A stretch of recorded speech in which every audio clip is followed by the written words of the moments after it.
OTB AM. With Gillette. Get into your flow with the new Gillette Labs Razor with exfoliating bar. 7:30 Friday morning. You're watching OTB AM. Very good morning to you and welcome along to the show. Aisling, how are you doing? Good now, Adrian. How are you? Good, Colm. How are you? Lads, how are we? How's the Mandarin? Good? The weekend is nearly there. Joking over there. It's all good, yeah. Yeah? You finished eating it or you need a couple of minutes? There's nothing wrong. How are you? Are you excited for the weekend? Buzzing, yeah. What's happening? Remember this time last week, Adrian, you were asking me, what are you doing tonight? And I said, it's a personal question. I said, I'm going to watch some sport on TV, England against Italy, and I'm going to watch the tennis. And then you said, oh, that limp end to the Roger Federer career. Yeah. Why would you bother watching that? And then you got added on Twitter because it was so good. Not even 1 minute in and you're off. And not even 1 minute in, he's making up stories. Like, totally misrepresenting. No, that's what you said. That's what you said. Go ahead, caller. Yeah. What are you saying? And then what happened is late on Friday night, you're getting added on Twitter, being like, Adrian, you're missing out on history here. So Roger Federer and Rafael Nadal played doubles. Federer's last ever match against Jack Sock and Francis Tiafoe. They have match point on Federer's serve, and then 60 seconds later they've lost the match. But that's only the starter. The main course is afterwards. They all embrace. It's all right, Aisling. We'll move on from tennis down in a second. Rafael Nadal, no one saw coming. No one saw coming. Floods of tears. Yeah, I seen all the pictures. No one saw it, full stop. Yeah. Millions of views by Saturday morning. Anyway, yeah, but that's the thing. Like, you miss out on history. You don't miss out on history anymore because it actually doesn't really matter what happens at any point. You'll pick it up on TikTok. You pick it up on Twitter. It's absolutely fine. You never miss history. According to Sky Sports, it's only live once. So you know, you do miss the event as it happens. Like, and it's not the same when you're looking back on it. But anyway, Adrian was getting added on Twitter. I wish you'd have taken seriously so that you could have watched it, and it could have been a thing that we'd have done together. But you just laughed it off. It was a great moment. Very happy Friday. And a limp to the end of an unbelievable career. So he was always going to be. I mean, he was teary. Anyway, we have lots coming up in the show today. That isn't really tennis, but I know you were very, very keen that we get that mention in at the very top of the show. We're going to be talking to Martin Lipton a little bit later on. We're going to talk about, obviously, the North London Derby with him. We're going to talk to, what are you pointing at? Do the coming up. Do the coming up, right? That's what I'm in the middle of. But it's going to come up. I actually need to sit in the middle. Martin Lipton, is what I need to North London Derby. Daniel Harris, because the Manchester Derby's upcoming as well, so he'll be along in about 20 minutes' time or thereabouts. We're going to talk to Sean O'Neill, who's senior writer with The Times, another grisly story emerging from Qatar ahead of the World Cup. We'll talk to him about that. Alan Quinlan is going to join us to talk all things rugby, including, I see at the back page of the Irish Daily Mail this morning, John Cooney might be about to declare for Scotland. So we'll see. I'm not sure if what's in that, and also other interesting developments, needless to say, off the pitch in rugby this week as well. Get Alan's thoughts on that. Aisling meets Aisling McCarthy. That is coming your way a bit later on. And Shane has been chatting to Richie Fitzgerald, the pro surfer. So that's all on the way over the next little while. One of the things we'll talk to Daniel Harris about is an article that he's written in The Guardian this week about the strange charisma of Eric Ten Hag. And I have to say, I never would have put charisma and Eric Ten Hag in the same sentence, but we'll get into him about that maybe a little bit later on. It did start me thinking about who are the most charismatic Irish sporting managers of all time. And we've each come to the table with a short list of 3. Have we? We didn't have much notice, can we say? Come on now. 9 o'clock last night was plenty of notice. Roughly. Yeah, I have 2 and then I have some honourable mentions. Yeah. I must say, compelling attractiveness or charm that can inspire devotion in others is the book definition of charisma. Yeah, I did. I looked it up also because I wondered, what does charismatic mean? And for me, I think in a manager, it's someone who definitely, when they talk, you listen, you know, in that dressing room, you command the dressing room. And yeah, something that sort of fascinates you about that person. So I was trying to think, so who's fascinated me over the years as a manager? Who did I always want to know more about? And I think there'd be no surprise that my first one is Sean Boylan. I knew he was going to be in there. He's an absolute banker. But yes, I'm from Meath, and obviously it's massive for me being from Meath, like growing up watching him and obviously the success that he had. But I think even just across the country, I think everybody has this thing about Sean Boylan, that he was so fascinating in, I suppose, 23 years in charge of Meath, but also the way he went about things. He had these mad training techniques. You know, they talked about the Hill of Tara and the techniques that they had, and he was beyond his years and beyond his time of the remedies that he had with obviously his herbal business as well. So there was always a big fascination. Training next to the cows out in Dalgany Park and all that stuff. Yeah. This is it. And even now, actually, like all those years later when he's at shows for us, he's unbelievably charismatic. Big time. Like even like his daughter would play for Dunboyne and we'd play against them every now and again. Like I remember last year we played them in a challenge game and he was on the sideline, and some of the girls would be very young on the team and they wouldn't have known Sean Boylan in his time with Meath, and they were all walking by, everyone's like, hi Sean, everybody's walking by like nervous by him, and these girls, I don't even know if they were born when Meath won the All-Ireland. So he has this aura about him, and he still does to this day. And we seen him in with Down last year, the 20s, and even in another county, he brings that energy, and it's special. I think only a certain amount of people have it, and he's definitely my number one. He's in the bank. Who else have you got? Yes, then my next one, I picked Mick O'Dwyer. And I just think that you're shaking your head. You haven't too? No. Okay. Just for obviously what he done with Kerry, that was before my time. But I think my first memories of him was probably, I remember him on the sideline for Laois against Meath in Croke Park, and I just always remember that. And I remember going away that day, and I was young at the time, but I remember looking up and Mick O'Dwyer, and then obviously hearing more about him, what he done at Kerry, and then Kildare as well. And like if you actually go back and look at what he done at these teams, was incredible. Like for teams that had never really achieved much, to bring them to Leinster titles, it was something else. But again, he had a way about him. I watched some of the documentaries on him, and he definitely commanded a room, and when he spoke you listened. And I think that's so important with a manager, to be able to have that, but also to have the man management as well, but also have that fun side. And I think we always got that with Mick O'Dwyer. There was always that fun element to it as well. So he is. So 2 GA managers where we're headed so far. Actually, I see a trend here. It was tough. Who else have we got? Do I have to go on my third already? Go on, right. Well. let me have a look. It's tough because we said best of all time in Irish managers, so there's 3 or 4 you could pick, but then again I'm like, geez, do I want to put them into the ranks of best of all time?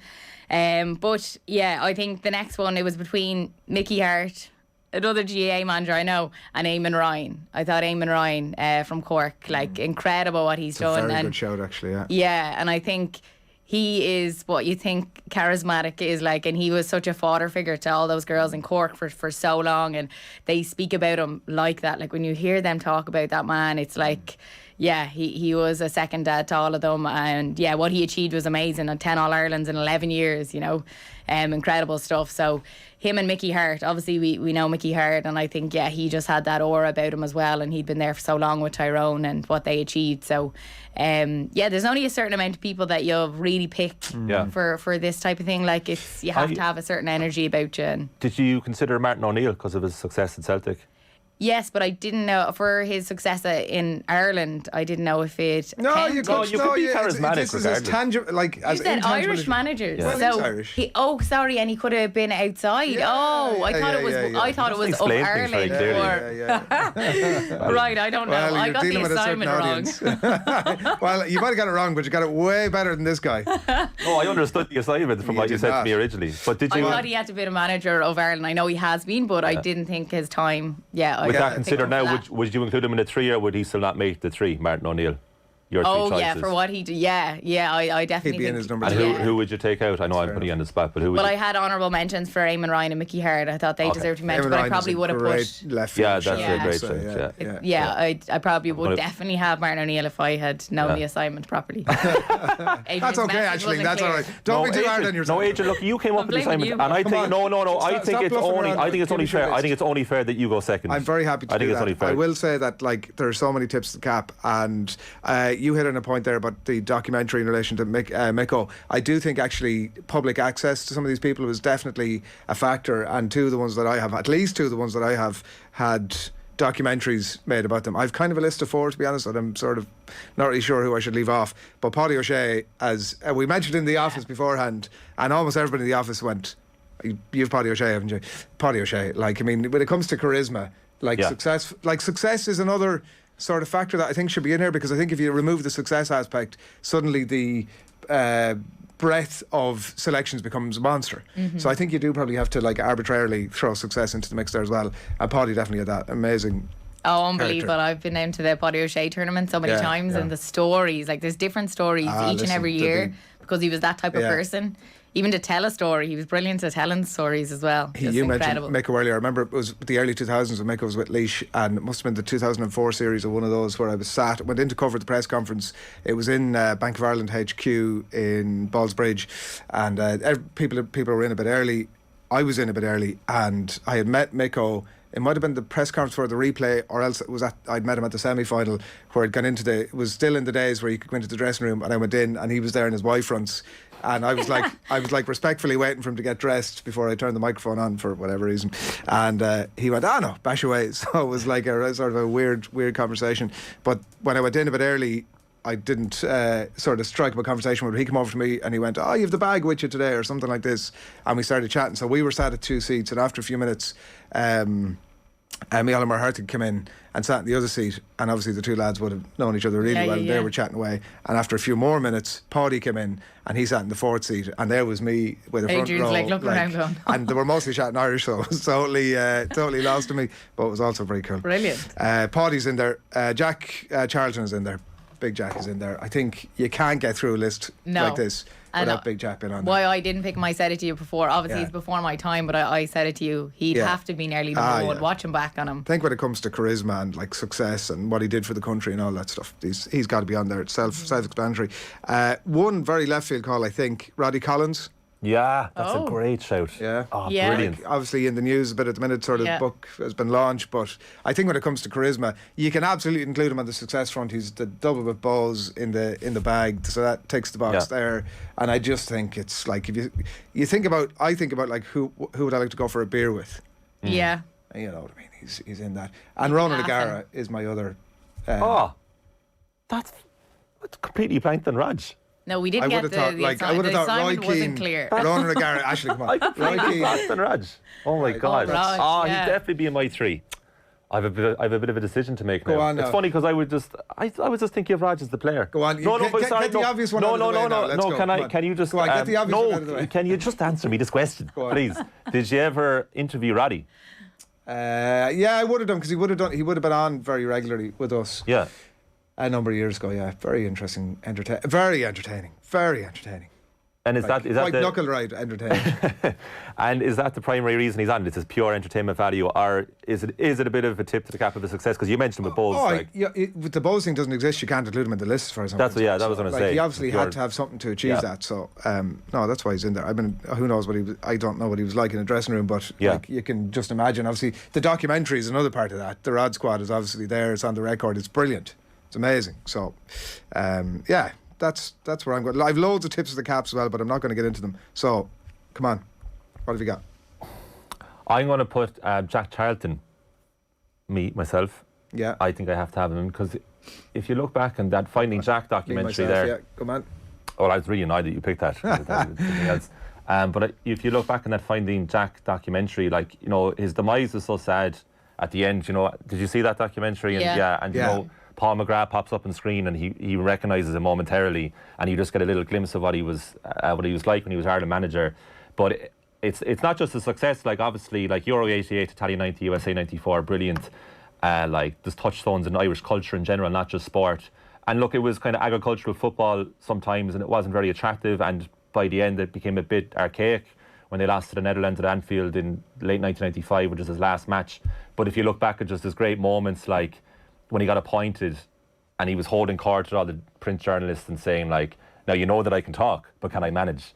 And just to say something like that, and you haven't even managed the game yet, it's just brilliant. And then the other one as well is, you'll see it in Reading in the Years, the 1990 episode, when they come back to Ireland and Dublin is absolutely jammers and they're looking up at him, like, and they've done a brilliant tournament, quarter-final, so close. And he says, you know, we've trained very well, we've prepared, we ate all the right things, and we drank very little. Pause.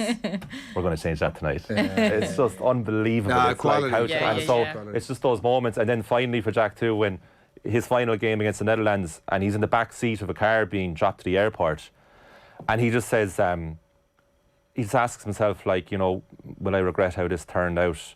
Only time will tell.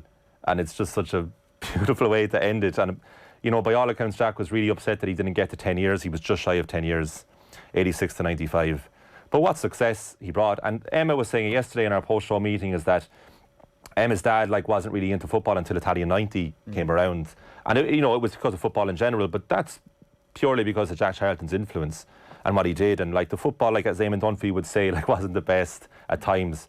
But he brought football to the Irish consciousness, and, like, the Premier League has a lot to say, and the main reason is why everyone loves football in this country, in this generation of people like around my age. But I would say Jack started. Without Jack, there wouldn't be the interest in football. So I'm stamping that nomination. What else have you got? I say Davy Fitz. Davy Fitz. Right. He was on the show earlier this week, and just setting him up outside and just watching him on air, and just the way, like, he for me is the definition of charisma. It doesn't really matter what he's saying. Like, if it's a transcript of what Davy's saying, you're like, okay, fine, but it's just the way he delivers it, because he's so thoughtful. And there's a kind of an unpredictability to Davy. And a bit like your Roddy selection is that I'm not just putting Davy there because of his personality. Like, his CV is phenomenal. Like, what he did with Waterford first time round was excellent. And it's kind of unfinished business. And then, as a Cork person, what he did at Clare 2013 to win the replay, it's a brilliant achievement. And like, he improved Wexford no ends, like, everywhere he goes. And with Cork Camogie last year as well, or earlier this year even, he left in the summer. Everywhere he goes, he leaves his mark. And to fit his family now, he's getting to this new wider audience. You can't have a conversation about without including Davy Fitz. There's just something, and I want to know what he's saying. If he's on air, if he's doing an interview, you want to click. You want to know what he's saying. That's exactly it. And well, I mean, and that is the kind of intangible charisma about the guy, is that it doesn't really matter what topic he's covering. I think he's fascinating. And when I watched, like, to fit his family, I'd be like, I'd love to be trained by him, just to see what he'd bring out in me or someone else that I know, and how he deals with different personalities. He was very, very interesting with Jar and Shane earlier in the week. If people haven't seen it, like, genuinely well worth your time in terms of how he approaches individuals. Just, I'm endlessly fascinated. Always be selling, Colm. No, we hear you. And also, he's from Clare too, where my mother's from, so, you know, that kind of helps. Fair enough. Yeah. Go on. What and finally, I'd say I'd have Roy Keane. Of course you would. There was no way we were getting through that list without him. No, I haven't. It's also very fair, isn't it? But I was clarifying with Adrian in one of his many ambiguous criteria for this. I was saying, does he have to be a successful manager, or can he be charismatic? And I didn't ask enough questions. I mean, that's all right. Don't be taking the lead out of Colm's book, Aisling. So I got a text there from a fan of the show, Rory Larmer, saying, do not say Roy Keane, before I even started, right? But I am going to say Rory and to everyone else, because people do forget, actually, look, aside from the Ipswich stint, which I know is only like 50% of his managerial career, but the other 50%, he actually did a brilliant job at Sunderland, because when he came in, took over for them in August 2006, I think they were second bottom of the championship, and they won promotion that year. He turned them around completely. And in his first year in the Premier League, I think they got a top 10 finish. Correct me if I'm wrong out there, but I think they did very well. And it was the next summer he made his mistakes, because he started signing players that were probably the wrong fit for the club. He got a bit of money, and I think he was gone before Christmas. And it was a shame to see him go, and I think he regrets leaving as well. But, I mean, I don't need to explain to anybody why Roy Keane's charismatic. But anyway, I think successful or not, it's Roy Keane. Well, is he the most charismatic Irish sports person of all time? Oof. Do you know who I'd have? If we're talking about sports people, like Joe Brawley has to be on that. Oh, show. yeah. I mean, there's just no managerial. But career. No, I won't say it. Go on. No, I was going to say it. No, I will say, Joe, I was like, is that kind of a not one-dimensional charisma, but like, I would say you do know what you're going to say with Joe Bradley. Like, unlike Davey, you don't know where he's going to come from. You have a fair idea what Davey, you have no idea where you're going but with Joe it's in the ballpark of the same genre of what gets him going, but he's extremely entertaining and, like, eloquent when he's ironed by something. So I do like so knowledgeable, so he backs it all up. No, he's a brilliant talker, like, outstanding. He'd be in my, like, top 10 most charismatic. Who was the one you're on the verge of saying and not saying? Well, I was close to Martin O'Neill. And even though I really don't look back on his stint as Ireland manager with any great fondness beyond Italy at Euro 2016. It was brilliant, like, it's great moments. But the way it ended, like that Northern Ireland friendly at the Viva, and just I remember how kind of cutting he was in interviews. But I absolutely adored him at Celtic, because remember we talked about a week ago, like, that his Celtic era, like I loved that I team. mentioned him loved last night when I was doing this, but I thought, oh no, he doesn't qualify because of what Because Adrian the rules told weren't us. explained to you. You just asked the question. Got it wrong. We'd have Yeah. explained all that. I think, look at any of those names, you can't really argue with too much. Another tip of the cap that I would have to be Kieran McGeeney. Like, you know, certainly charismatic, like knows how to hold a room, is very funny, like has been. I remember we were doing a crappy quiz recording down in Coppers a few years ago, and he was at the back. He was very reluctant to be brought forward to contribute, but was certainly at the back of the room shouting all sorts up at the stage. Oh, serious? Very. I remember very my funny, first time interviewing him. It was probably my first ever game I covered, meet against Armagh, and I was shaking interviewing him because he's one of these people, like, but he's so lovely, loads of time for you, and definitely has to be up there as well. Can we wrap a bow on the Irish coverage for the week? Your thoughts on Ireland after the two games?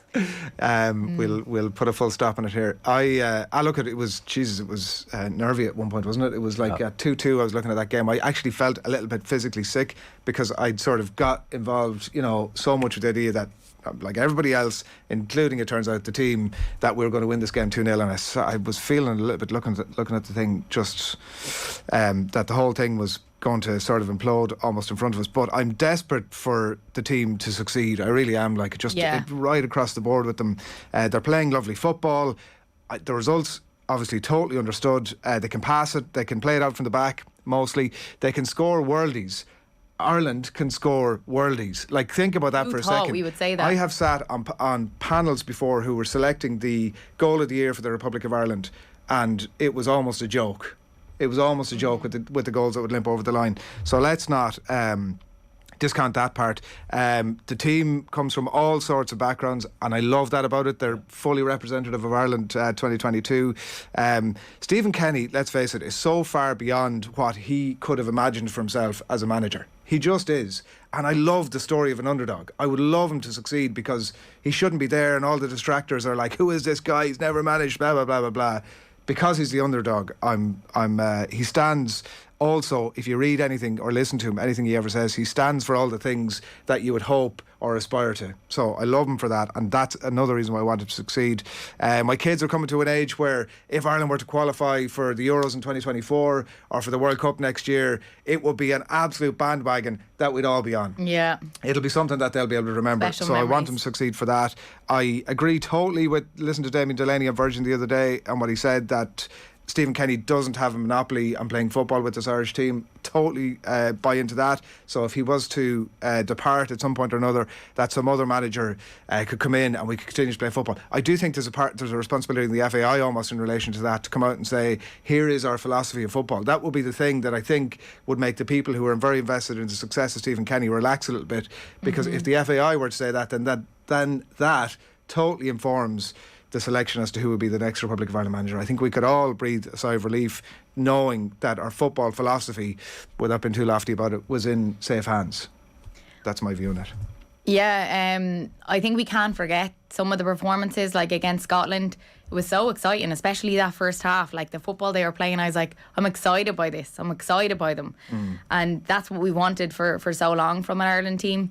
And then against Armenia, I was there on Tuesday, and in that first half, like I came away thinking Armenia are terrible. Yeah. Absolutely terrible. Their touch, everything. I was like, whoa, they are way off an international side. That's what I came away from that first half thinking. And then obviously into the second half, 70 minutes gone, and they scored 2 goals from mistakes at the back. And I just thought, like, how can this be happening? And they were so lucky to go away, obviously getting the penalty. It was a absolute penalty, but they were lucky to come away with the win. And it's not a reflection on what Stephen Kenny is doing, and that's what I felt like. I think, you know, he has so many young players getting their caps. It's exciting football. You can see what he's trying to do. It's going to take time. You know, you don't have players for that long when they come into international duty, and, you know, they're finding their feet with all of this. And we don't know sometimes who's going to start. We don't know what team he's going to put out there. I wanted to see probably a little bit more of Ogbene, so I don't know what's going on with that situation. You know, I'd like to see a bit more of him.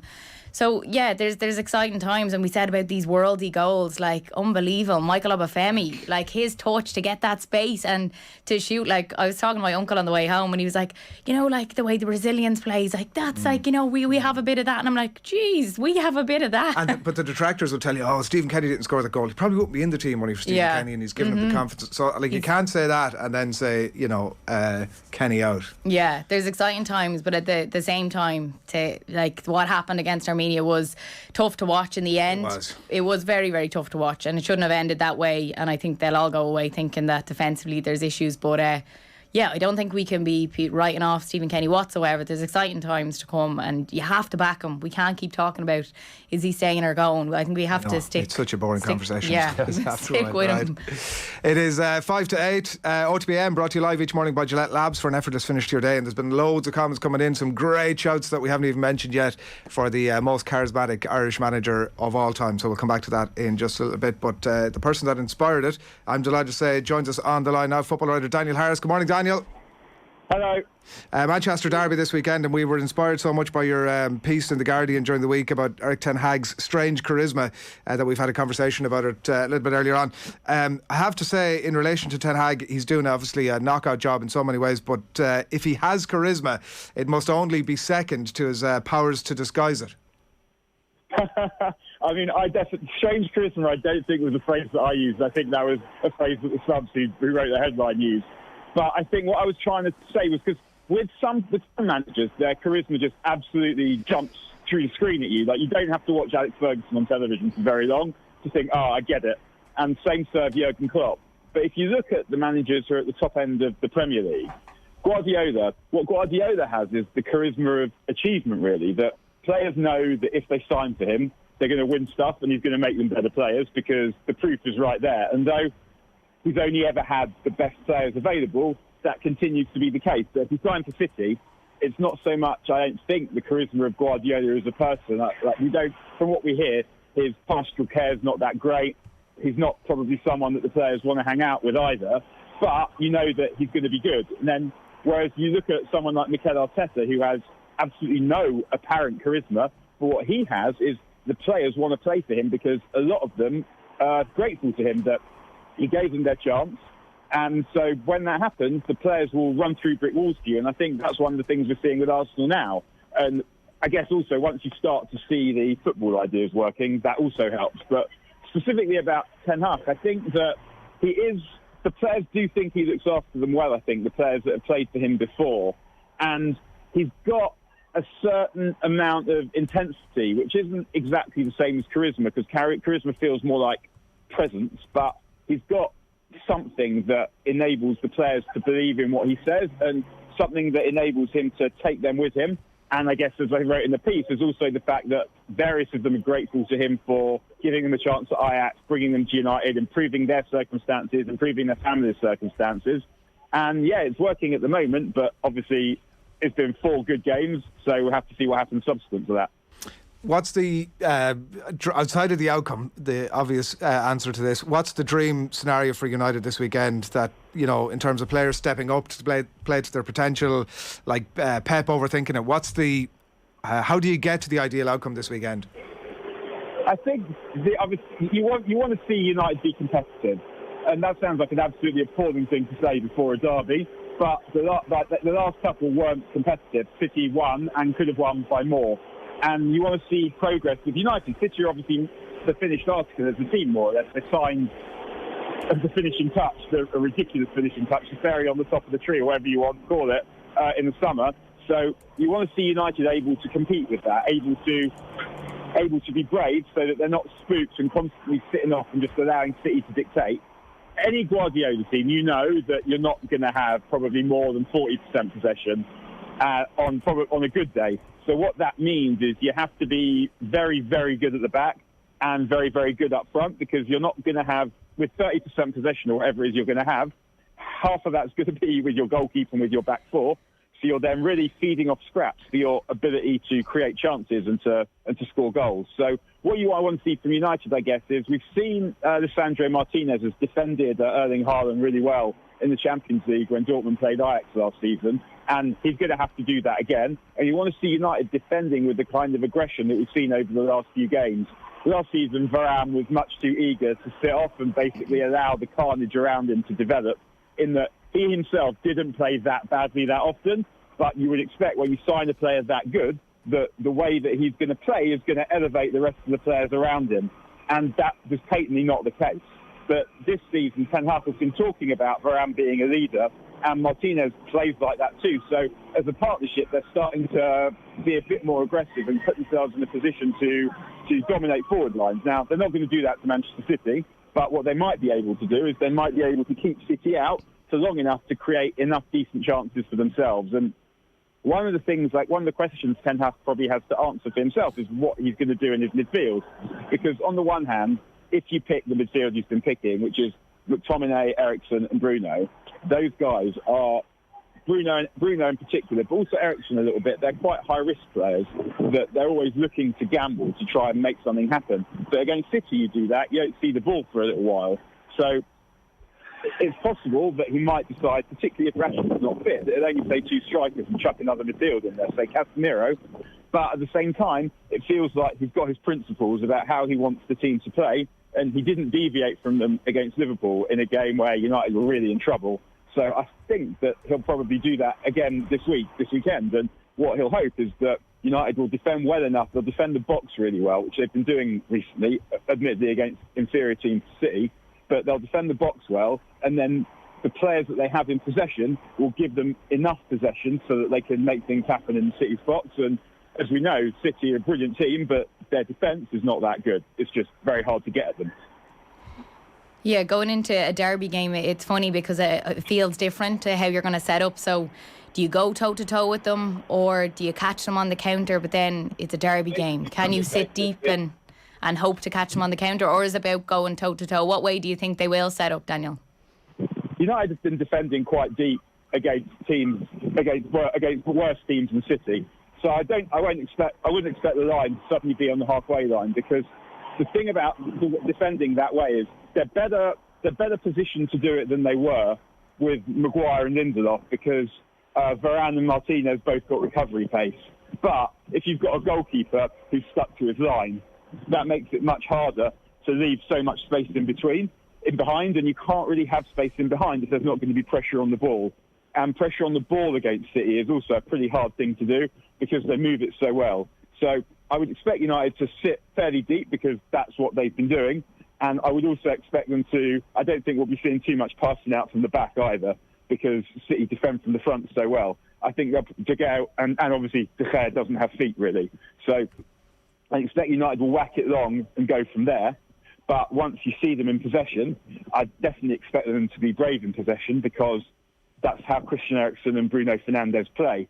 And I think what they'll be looking to do is they'll be looking to play Jadon Sancho probably quite narrow so that he can get involved in the play as well, because if you have that kind of player, he's not someone really that benefits from being stuck out on the touchline. Whereas on the other side, I think you'll probably see Anthony keep the width, because the way that he likes to play is he likes to start wide and then move inside and contribute to the way that United can build the play and try and get a hold of things in midfield. But with City, again, it's getting out against them is difficult and getting the ball from them is difficult. So in order to beat them, you have to defend the box really well and you have to take the chances. And United haven't really been a team that is deadly in front of goal or ruthless at the back either for many years. Even when they were winning games under Ole, they sort of made hard work of so many of them. So I don't think that they're suddenly going to come and just dispatch City, but I do think they're good enough now to compete against anyone on a one-off if they happen to turn up. We might touch on the forward options in a second in terms of what they're left with on options there. You touched on the Casemiro question a little bit earlier on, and I was interested to listen to Paul Scholes in the overlap during the week talking about Ten Hag and that, he hadn't too much to do with his signing and there was rush laid on at the window. I was left kind of thinking, who cares? Like, they're left with this unbelievable player of unbelievable quality, and it feels it's only a matter of time before you can't leave a player of that quality on the bench all the time. What do you think is Ten Hag? Like, I say that despite McTominay's form, obviously. What is Ten Hag's thinking on it, and when is Casemiro eventually going to get into this starting the team? Well, yeah, you do kind of wonder what Ten Hag has said is that Casemiro came late, so he doesn't understand what's expected of him yet. But we do also know that he wasn't really the kind of player Ten Hag wanted. I mean, Casemiro's a brilliant player, so he's an excellent second choice.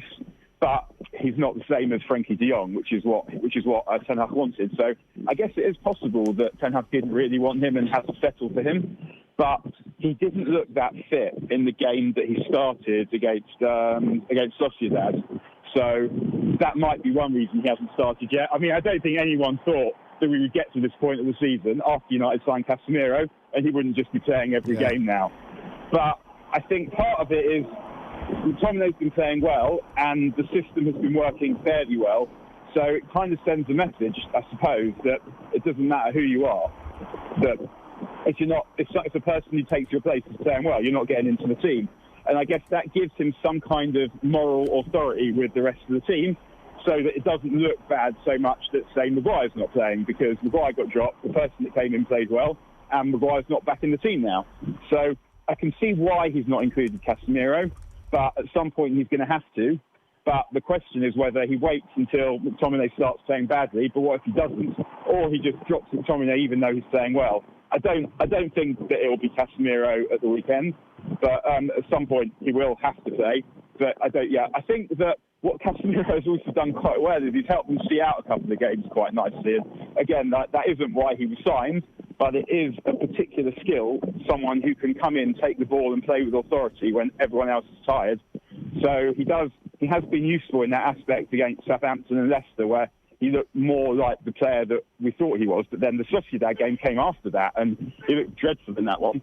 So I guess Ten Hag will decide. But yeah, I don't think it'll be Sunday.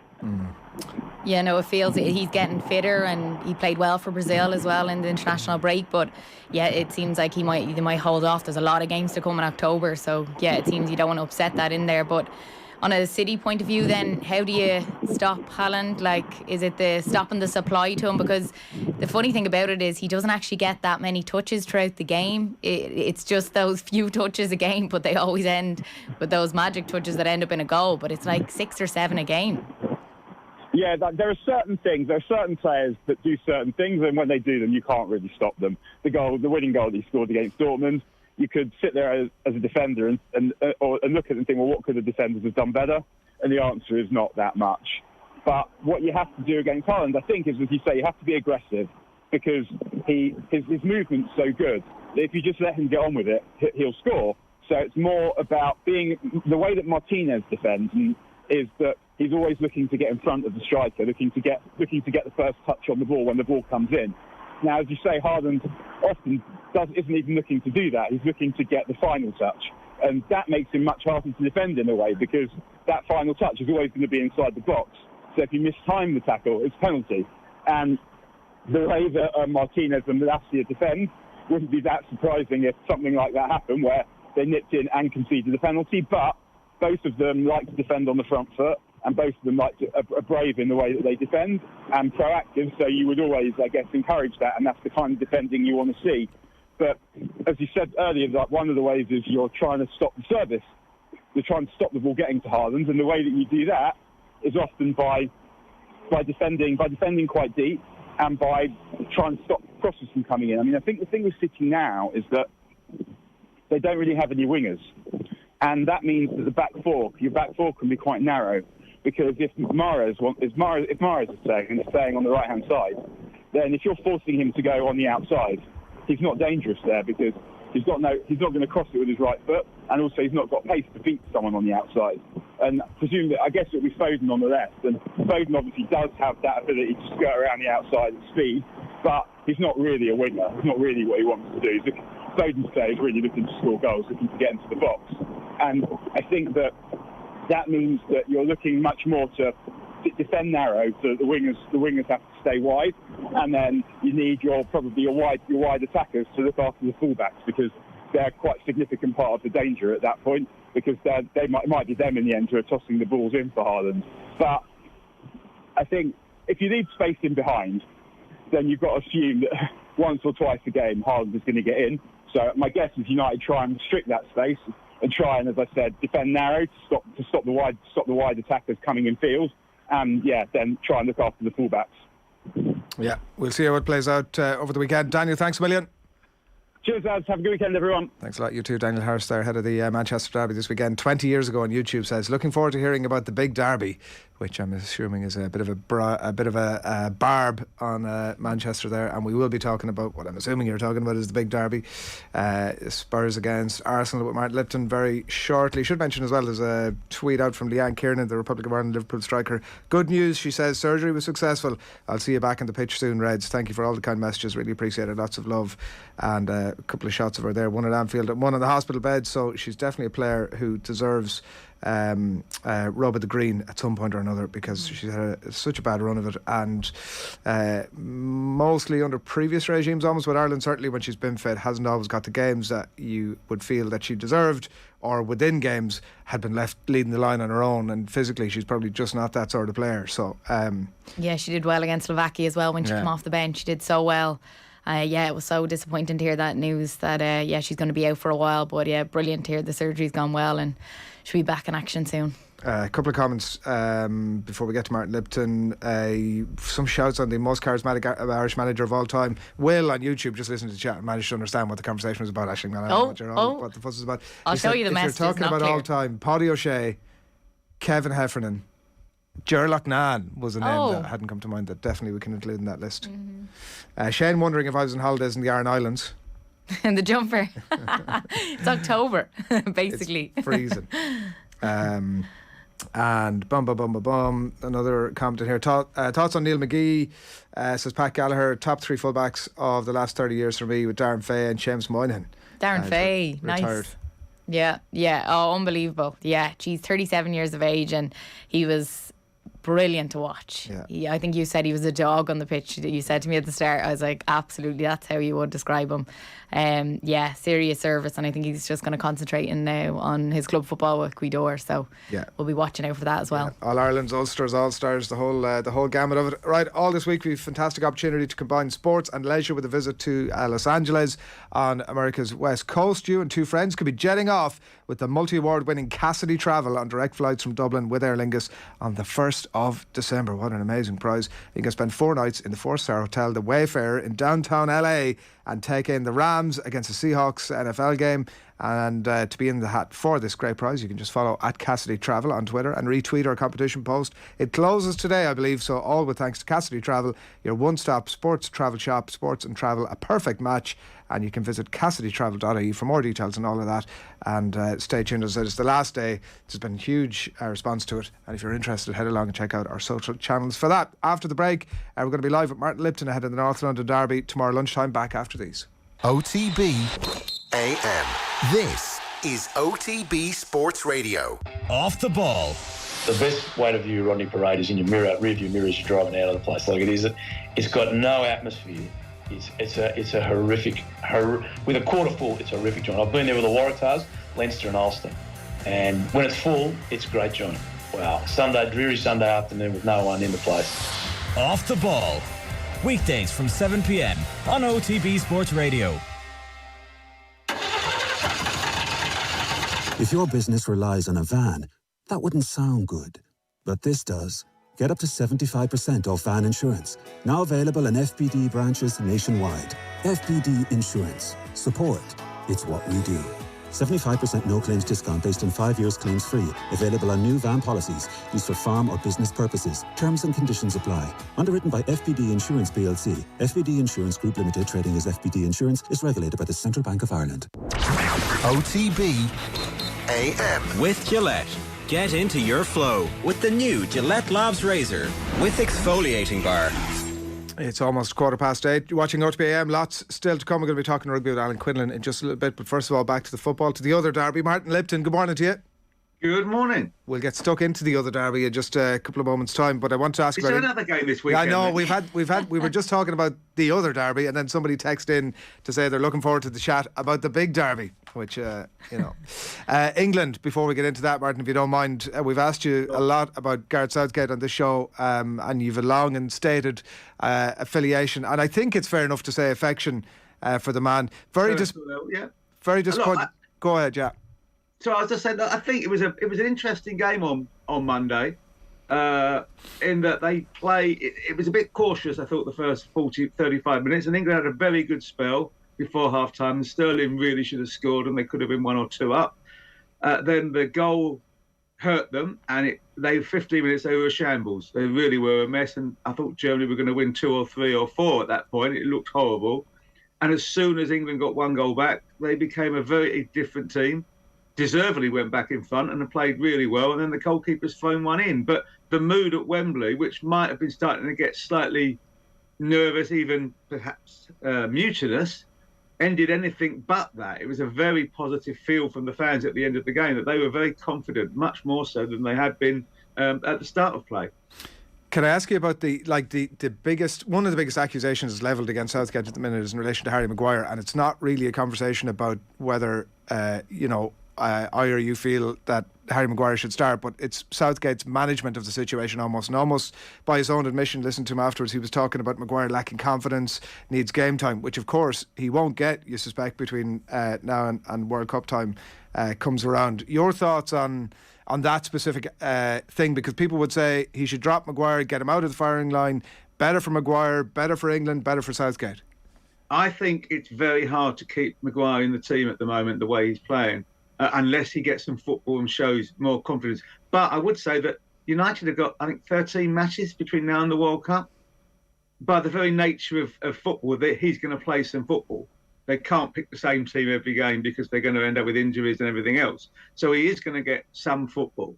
Whether that's enough for him to regain his confidence is another matter altogether. There's no question that whatever happens, he'll be in the squad because, he's a player that... Southgate likes. He's also got experience, and he's played well in tournaments in the past, even in the Euros, if you remember. He wasn't in great form going in. When he played, which was after the first game, which he missed through injury, he was actually really good. So there's that part of it. But I have to say that the danger I felt on Monday night was when he made the first mistake, or in fact the first 2 mistakes for the first goal. He's then gone trying to chase a degree of I wouldn't say retribution, that's not the right word, but a chance to get the story straight, to get himself back as the hero of the hour. And in fact, that actually made him even worse, because he then gets caught in possession in a position he should never be for the second goal. So there is that danger that he ends up trying too hard to justify his place in the squad when he's not confident, and therefore makes more mistakes. The one thing I have to say is, who else plays left side centre half in the 3? There's the issue. But surely from Southgate's point of view, you're looking at a player devoid of confidence, like you've just had to look at any game he's played over the last year. Even, his demeanour suggests a player who's low on confidence. Is it, despite what you've just said, and obviously it's Southgate's job to come up with an alternative, has it been a mistake for him to stick by Maguire? I think he believes in playing a player into form. One of the things you've got to remember is that he was in that England squad in '96, where the talk all the way up to the tournament was, why are we persisting with this centre forward who doesn't score goals? And Venables, for whom Gareth has an awful lot of time, a great deal of time, always said, no, I trust this man to come good. And when it mattered, Alan Shearer came good. And I think whilst that's not at the forefront of Gareth Southgate's mind, that's always in his mind. He remembers that. He remembers the value of faith and loyalty to key players and how it works in tournaments if you show that to them. So I think that's a factor that can't be ignored. Let's talk about the game this weekend. It wasn't that long ago, Martin, that we'd sort of been mourning the passing of the North London Derby, not necessarily in a competitive sense, because it's generally been that, but just in the overall relevance, I guess, to the title race. But suddenly 2 teams at the top end, top players, good starts to the season. How long, in your view, has it been since we've had a North London Derby of this significance? Of relevance? Well, I suppose you could argue the one last season was even more significant because it was all or nothing and £50 million on the... For the top 4, though, I mean in terms but of for the title race, positions, Spurs have never been a title contender realistically, apart from 1 or 2 years under Pochettino, at which point Arsenal weren't. It was that sort of period where the 2 teams were going, where Spurs were overtaking Arsenal. 16-17, I think you could argue, where... 15-16 rather, the Leicester year, where obviously Arsenal were the only team who beat Leicester twice that season, but Leicester won the title.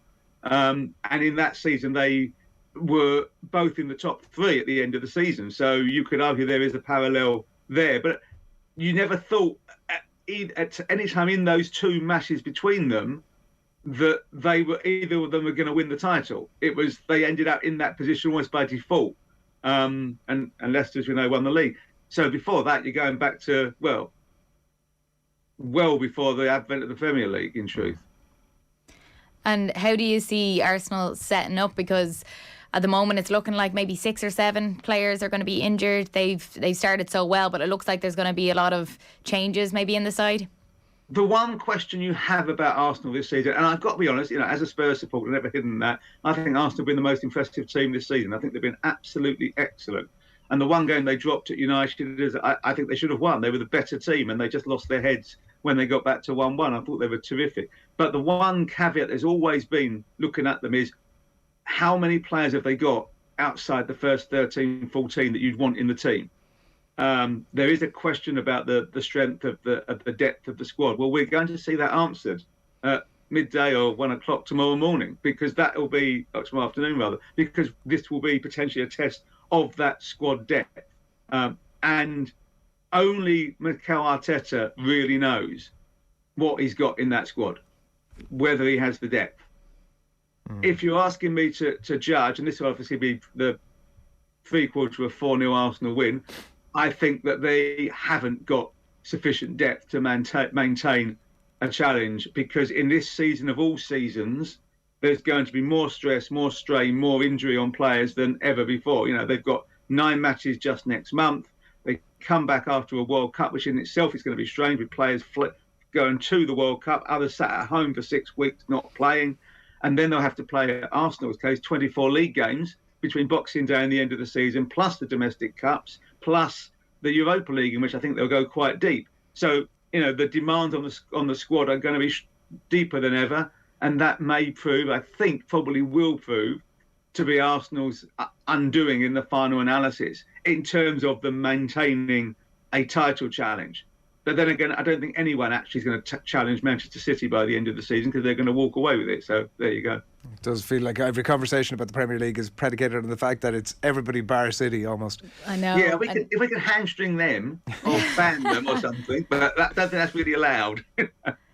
When you're looking at international duty as well, and maybe I'm going off topic a little bit, but like Arsenal have about 3 or 4 players that really are at international duty. So what would you rather as a manager, as a club manager, if you're Arteta, do you want them going playing at international level and maybe not having the best of times of it? Or do you want them back at home within the group, or do you want that game time? I often wonder what would they actually rather see them doing well and pushing on, or would they rather them back at base? If they're going to go with their national teams, the managers want them to A, play, and B, come back in. Actually, A, come back uninjured, B, play well. Not play poorly. But the preferred option for any manager would be none of them get selected.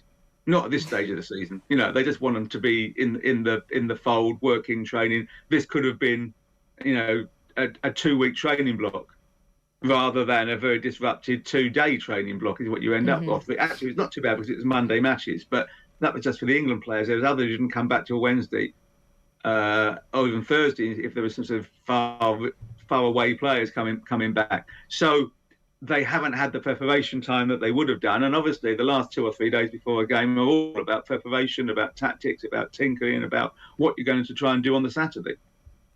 I was interested in your comments about Arsenal earlier on. How impressed have you been with them, Martin? Certainly one of the tempting angles to go on with this preview of the game is that, there's revenge in the air after the run into last season and, the way it fell for Arsenal. But they're actually a really different team because of some of the players they've brought in, and the likes of Saliba, who's come back in the pitch and has sort of taken the world off its hinges in some ways. How impressed have you been with them?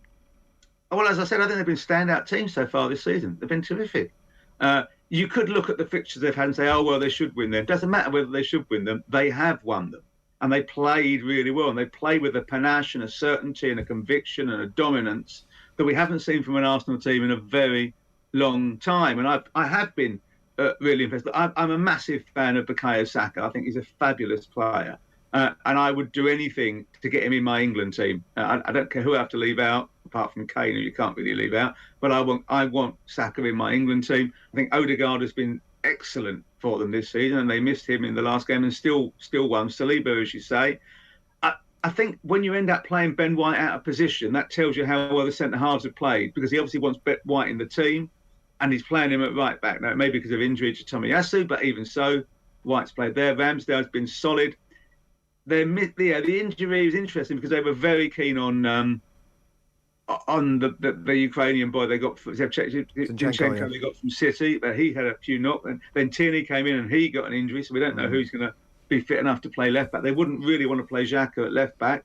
Talking of whom, he has led by example, hasn't he? He's been excellent as well. They haven't had a weak link this season. That's the truth. They've been really good, and you're allowed to say that. I mean, there's nothing wrong with praising a team that plays well. And from a Spurs point of view then, what do you think? I suppose at the moment it's been defensively at times. There's been questions, but they're scoring goals. They're scoring a lot of goals. I think they've scored the most behind City so far this season. Yeah, they haven't conceded too many either. I don't know how. I mean, the Leicester game, they were an absolute shambles at the back and still won 6-2. The interesting thing, that a lot of Spurs fans are very keen on playing three in midfield. And they look to what happened when Bissouma came on against Leicester and say they gave them shape and definition. They were quicker on the ball. They had more penetration. Of course, it means you have to play one fewer attacking player. And a lot of fans saying, well, why don't they play Kulusevski at right wing back? Now, you're not going to do that away at Arsenal in any occasion, I don't think, because you want the stability that Royale, while he doesn't offer much on the ball, he offers quite a lot off the ball, and defensively he's quite sound. But Kulusevski may be injured in any event, having come back from Sweden with a bit of a knock. So he has to leave one out. If he plays three in midfield, he's got to leave Richarlison or Son out. Probably Richarlison, because Son, when he scored and came on and did so well against Leicester, looked like Son again. You can't leave out Kane. But yeah, I think they haven't been great, but they have been successful. And when you've got strikers who can score goals, that buys you a bit, doesn't it? It allows you to not be quite as flowing and fluent as you might want to be if you're winning games, and they've done that thus far. This is a real test. They had a test against Chelsea, which they didn't deserve to pass and did, with the late equaliser, because they should have lost that game. There's no doubt about it. That was their poorest performance, I think, of the season, but they found a way to steal a point. They weren't great at West Ham, although they were one up, and they got away with a point. The other games they've won. Winning is a brilliant thing. I'm obviously the exception there is Sporting Lisbon, where they collapsed in injury time. But as a rule this season, that they have found a way without playing particularly well. Now, you do think, looking at the collection of players in Conte's squad, that actually they might start playing at some point. And if they do that, then they're going to be really good. Not good enough to challenge City, but certainly top three. A couple of things I wanted to ask you before we wrap. One story by Tom Barkley in your own paper this morning in The Sun. Antonio content. And the headline writers are on their corn this morning. Happy Italian could sign now or on the last day of the season. Juve link disrespectful as he plots long Spurs stay. So he's ready to sign a new contract, according to Tom Barkley there. And nothing like a bit of contract talk to focus the minds and have everybody have the perception, at least, that Antonio Conte is the man they want. And it looks like he's going to be around for the foreseeable future. Does that leave Spurs fans in a happy position? I think a lot of fans will be very keen to see him sign. Look, there are two people's signatures they want on pieces of paper, and one is Antonio Conte, the other is Harry Kane. And that would give certainty and give them 2 years. With Conte, look, it's no surprise that when Juventus are in trouble, he's linked with a return to Juventus. You've got to remember, of course, he fell out with Andrea Agnelli. And a lot of the anti-Juventus get Conte back talk in Italy is because quite a lot of the media don't like Agnelli, and they want Agnelli out of Juventus. And of course, it's the family firm. It is Agnelli and Fiat and Juventus. We know that. So that's unlikely. And also, Max Allegri's having a tough time, and there is a danger that Juve might, they won't be in the top four this season, and then who knows what happens in terms of the hierarchy at that club. So Conte won't be unhappy at being in demand. Whether he'd want to go back to Juve under the current ownership is less clear, I think it's fair to say. Daniel Levy knows that if he lets Conte go, he'll be criticised. He doesn't want to do that, and he can see that there's something building at Tottenham. But also, the history of Antonio Conte is let's be honest, nothing lasts for too long. It's not in his nature. You know, he develops jitterbug and wanderlust after a couple, 2-3 years anywhere, because that's what he does. And it's not being critical. It's the sort of manager he is. He doesn't believe in comfort, actually. I think he feels that he has to feel uncomfortable. And he also, as we've seen, does like to promote a little bit of chaos and controversy within a club. He won at Chelsea, and the first thing he did was upset the apple cart. And he went the following season. And, that's what he does. But at the moment, I think he's quite happy. The fact that he's got his fellow countryman in Parrott as his sporting director appears to be a massive benefit, in that he's got someone he can actually sound off to and discuss, and who can get things done for him in the next door office. He's not had that at Chelsea, for example. So I think that's a positive, but he's a strange old fish, and it's a strange old game. I must say I've also enjoyed the story, because ultimately it doesn't matter about Nike making eyes at Erling Haaland across the room in a way that might affect Harry Kane's boot deal. It's been a fantastic distraction. It's a really juicy story that I'm really looking forward to following over the next while. Give us your prediction here, Martin. What's the brief, if you can? What's the outcome? If you offered me a 1-1 draw, I'd take it. And I hate the match. I'd rather know the result and not watch a ball kicked. I just loathe it. I never, ever have enjoyed it. Whatever the score, I never enjoy it. Oh, if they're 3 up with 5 minutes to go, I can sort of enjoy it. Spurs don't win at Arsenal. I haven't won at Arsenal since 2010. I can't see that changing. But I think both sides would probably walk away with a 1-1 relatively satisfied.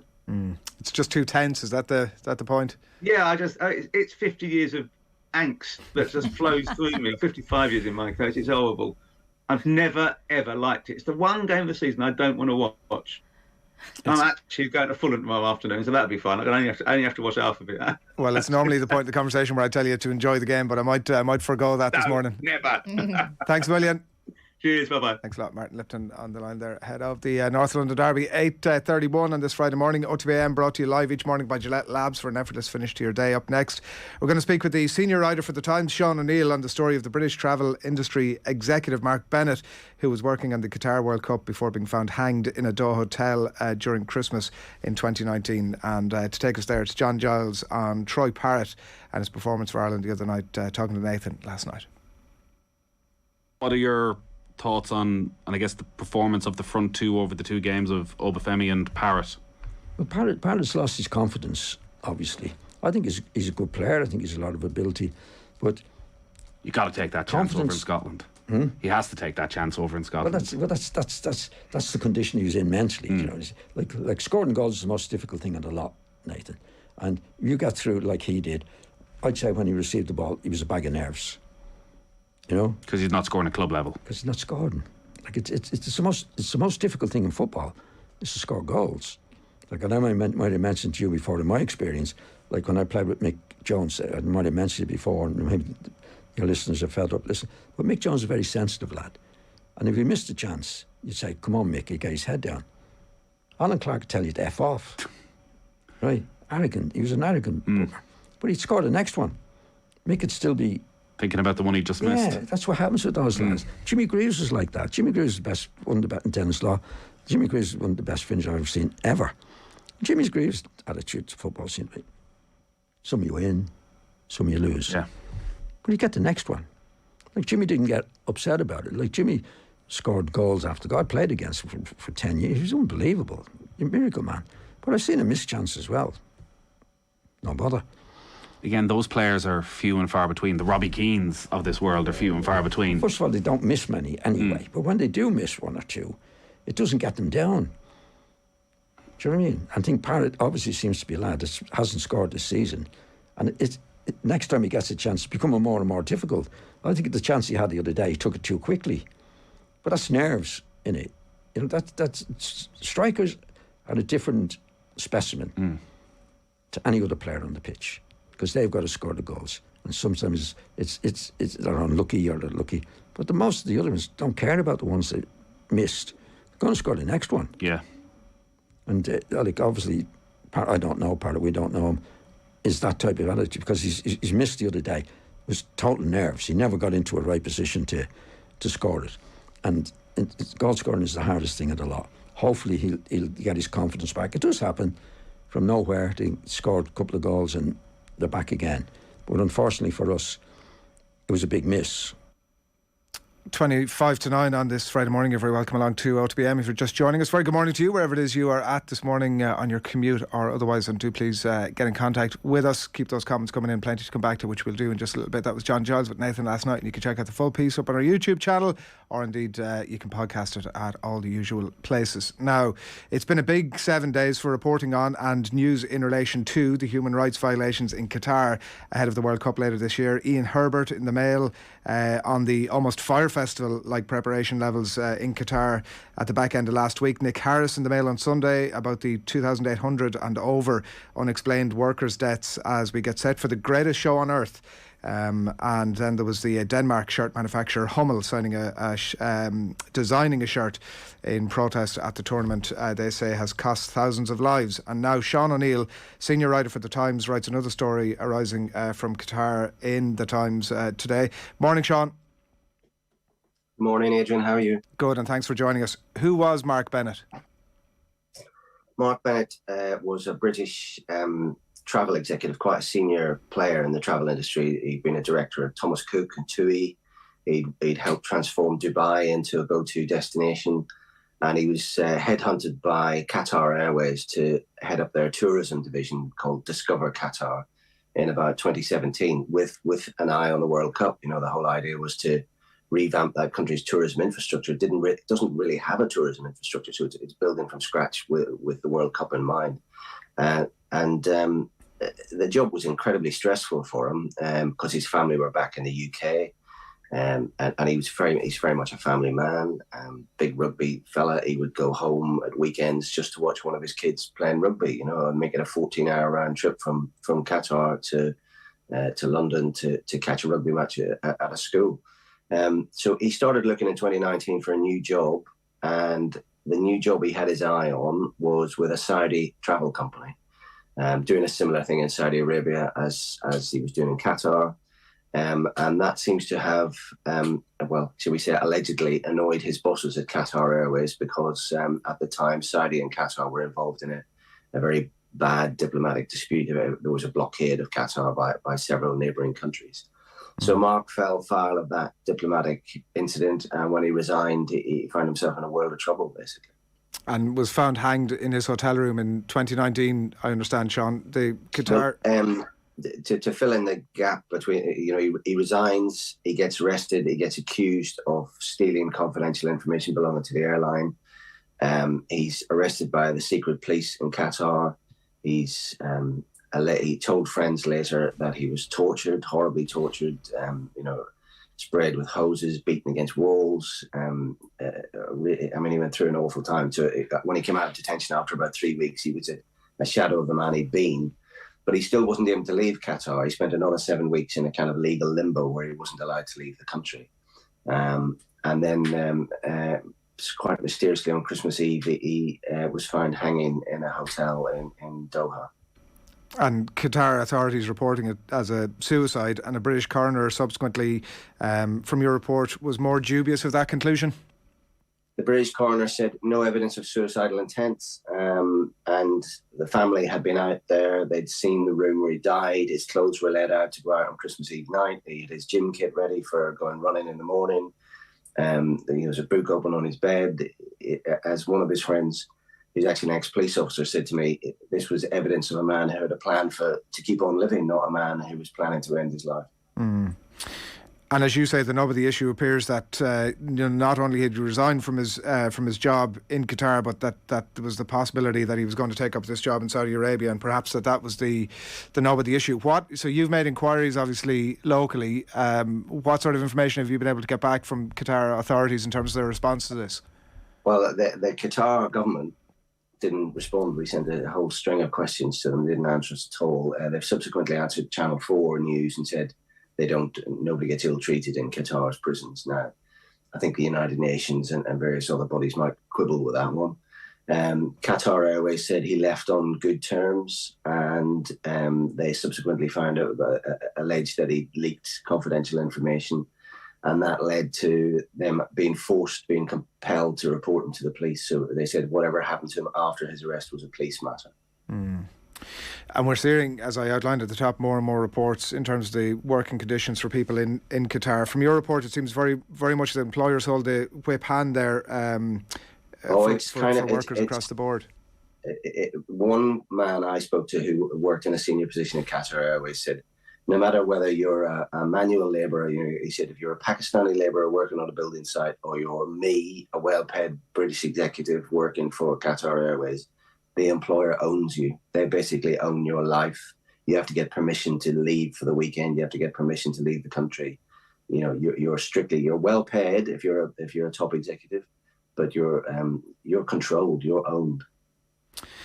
Qatar obviously is a 10 billion investment package in the UK and maybe more than that across the board. That package specifically brokered by Boris Johnson obviously over the last couple of years. Liz Truss had her part in it too. Does that quench the thirst in some regards of official Britain to look into this case and cases like it? I would say yes. It was quite interesting as we pieced the dates together of what happened that the Foreign Office closed the file on Mark Bennett's case a week after Liz Truss became Foreign Secretary last year. The following month, October 2021, Liz Truss was in Qatar for talks with the Amir.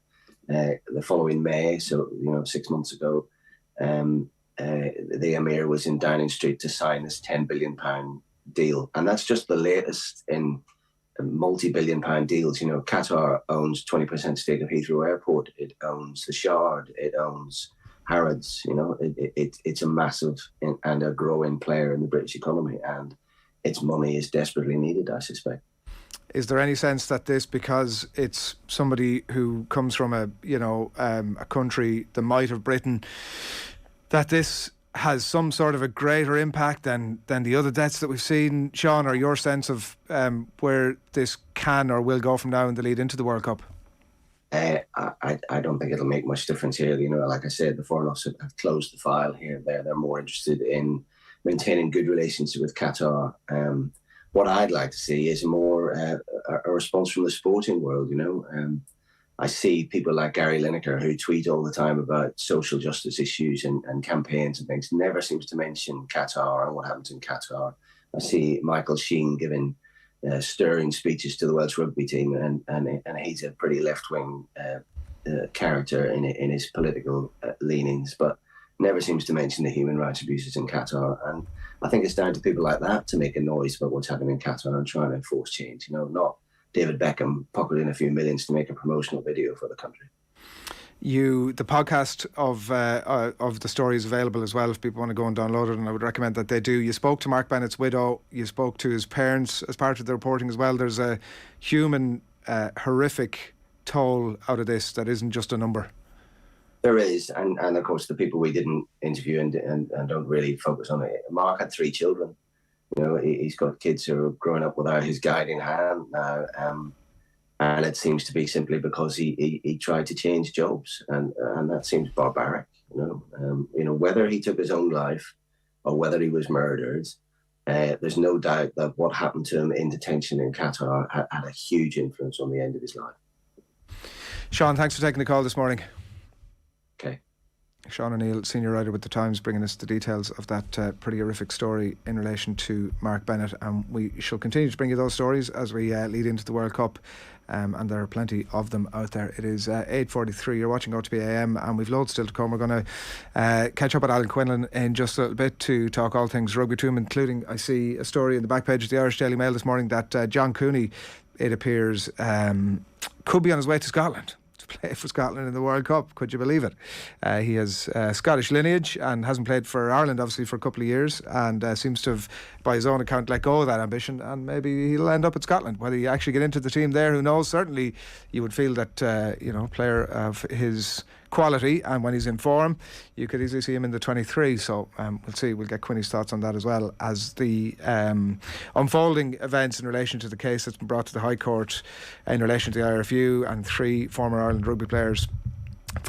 rugby players who are taking that case to the courts in relation to concussions picked up during the course of their careers. So that's to come, and we'll talk as well to Shane's been talking to Richie Fitzgerald. He's Ireland's first pro surfer and has just written a book, so we'll get that to you before we're out today as well. And we've loads of comments coming in as well, so do keep them coming into us, whether whatever it is about. We were having a conversation at the top of the show in relation to who the most charismatic manager of all time in Irish sport was. The criteria was very simple, although our contributors didn't fully understand the assignment. Brian Kerr says, Rick Jagger, good morning to you, Rick. Brian Kerr, most charismatic by a country mile. Everyone else is just a pretender. I mean, I think there is a case for that, and definitely deserves a mention for it as well. And we've a few others. Brian Cody says, Jerry Barron. Good morning to you, Jerry. And I'm just not sure, like Brian, obviously unbelievable success. I'd have Mickey Hart almost in that line as well, and maybe to a lesser degree Jim Gavin, like unbelievable success, and obviously were able to hold a room and hold a team for as long as they did. Charisma though is just something else. It's a little bit intangible, isn't it, Colm? Yeah, you're not 100% convinced of that one, and they're not from Cork, so it means they're not getting on the list. That's how we do things around here. It's 8:45, and as I said, you are watching OTB AM. We're past the halfway point of this year's AFLW season. Plenty of Irish players making waves in the competition so far. Among the Irish contingent down under is the Tipperary star Aisling McCarthy, enjoying her third season at the West Coast Eagles, and she's been speaking to our own Aisling O'Reilly about the rigours of the AFLW season. So what is your training schedule like each week? We're actually one of the really lucky teams this year that we actually transitioned into doing a one full day session. So we have the luxury, I guess, with our list that they're quite young. So a lot of the girls are just out of school, or else there's girls like in my situation that either are working part-time or don't work, and football's their number one. So during the off season, we train maybe 5 days a week, and on a Wednesday we were in the club like literally all day. So we do a gym session, a field session, an hour education with our psychologist, which I found really good this year as well. And then you could do meetings with your coaches and like ice baths and stuff like that. So I found this year the transition into more full time really helped. And we have a similar kind of session on a Saturday as well, and then that gets taken back then when the season's on. So at the minute it's a Monday evening we have review and training. Wednesday we still have that day session, and then depending on when we travel we might have a Thursday session. But obviously today we travelled, we'll play tomorrow and we'll fly back Saturday. So yeah, it just depends on games. They've come thick and fast at the minute. But yeah, life at the minute is probably just completely football, and then just spend some time outside with like friends that don't play football as well, which is nice to get that balance. Oh, absolutely. And it sounds like you don't have much time for anything else. Do some of the girls work alongside playing also? Yeah, so our list is quite young, so there's actually some girls still in their leaving cert. Okay. Like our number one draft pick is 17, Ella Roberts. So an exceptional player, but it's crazy they're still in school. And then like our captain works as a firefighter, so she was actually on call last night and then flew over with us today. There's a few teachers, physios, occupational therapists, but maybe half our list is either studying or just finished school. So it gives us that luxury of being able to be a bit more full time. And then a lot of girls are kind of just working part time maybe as well. But yeah, the league is still in a place where girls, their number one might be their career outside of footy, but it's definitely going in a direction of transitioning into more full time. But I think it will be another few years, but it's going in a really good direction. This year there was a new CBA, new pay, and there's like a 94% pay increase, which is huge, and it will definitely help a lot of the Irish players as well that came out. So yeah, I think the league is going in the right direction. And so for you then, you don't work alongside it, you're okay to just go and play professionally full time? Yeah, so like at the start, when I look back, I don't actually know how I survived when I first got drafted in 2018.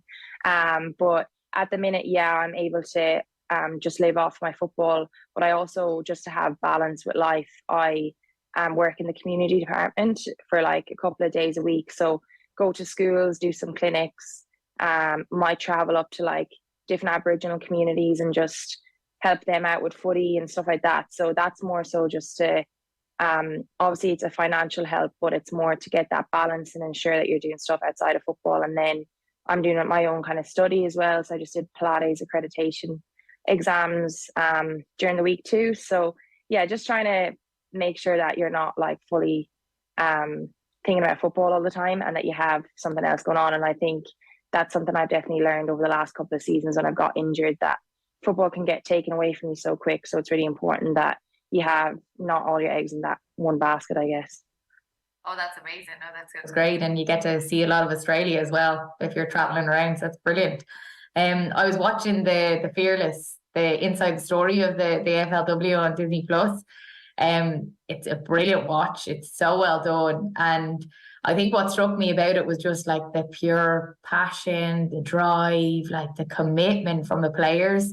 Like this is everything to want to win this championship. And I knew that, of course, I know with professional sport, but when you watch it and you actually get to see it, you're taken back by it. You're taken back by just, as I said, the pure commitment of it all and the passion of it all. So like, just to explain to people, I suppose, here at home, like what it means inside that dressing room, what it's like it's very lively. It's quite different, I would think, to a GA dressing room. Yeah, the vibes are very different. I think if a GA coach walked into our dressing room sometimes before the game and saw some of the girls dancing around, they'd tell them to switch on and focus. But that's something I think with our psychologist we actually worked on. We have these little whiteboards on our locker and we write like on it how we like to prepare. So like for me, I have kind of just like to do a bit of a kick. I'm kind of quiet. I just like get a bit nervous, do my own thing. And then other girls are like, I like to have like a rave and turn up the speakers and do whatever. So I think it's important that we all respect each other's preparation, but it is a very different vibe. But it is kind of the same passion, obviously, as winning All Ireland. But I think Gaelic has a different feel to it, obviously, because it's part of where you're from too. So it's hard to kind of, I suppose, compare the two. They're quite different, but at the end of the day, to win silverware is the ultimate goal.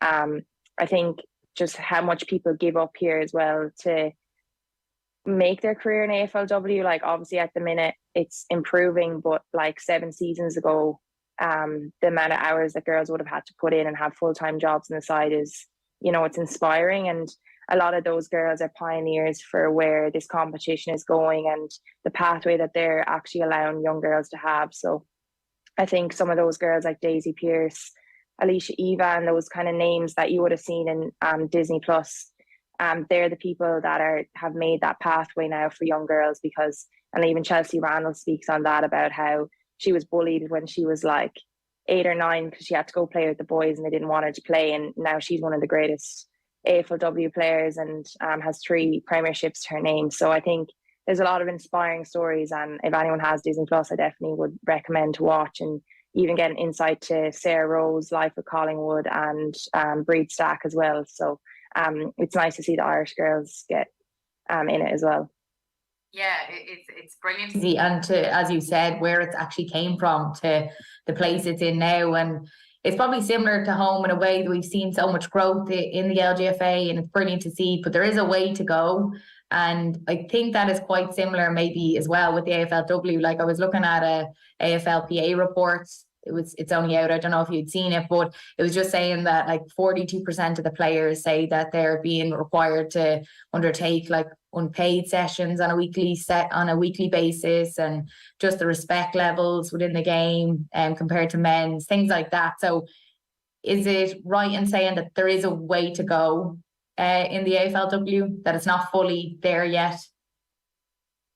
Yeah, definitely. Yeah, there is a way to go, and it's about bridging that gap. But I think when you do look back at where it's come from, it has come on leaps and bounds. And but I do think, like some of the comments on social media about the standard of the game and all that, like I don't think those people that write those comments realize that some of those girls have come straight from like a 12-hour shift as a nurse, and then they have to train and then perform to the levels that the men do when they have all the time in the world to train their bodies and recover. So it's a similar scenario, I suppose, to the game at home, where the women's game is at, that people at home have to work and then go to county training and play games at the weekend. It's still similar to that, but I think the girls that are leaving school probably have the luxury of being able to be paid at a level where they can focus fully on football and maybe study, and football will probably be their number one for the next few years. So I think it's definitely going in the right direction, but there still is a long way to go.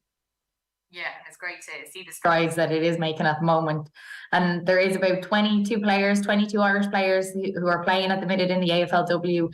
It's great to see. It's a huge opportunity to play professional sport. And I know a lot of you would have liked to have played county football here at home as well, but just with the new scheduling of the AFLW, it looks like that's not going to be possible going forward. So I suppose you can't help but wonder, is this going to affect the LGFA season here at home, and I suppose not having some of the best players playing in it?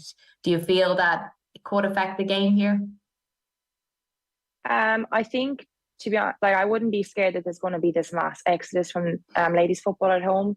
I think it's a very individual thing to come out here and play and give that up. I guess it might become a 12-month thing as well. So there's that homesickness side of things that might come in, that often the men and even Conor McKenna and stuff have spoken about previously as well. So that's something that didn't really factor, because we'd be 6 months here and then 6 months at home. But yeah, look, I think it is a great opportunity for girls at home. Obviously, what I've spoken about, how the game here is growing, and obviously the financial situation is a lot better as well.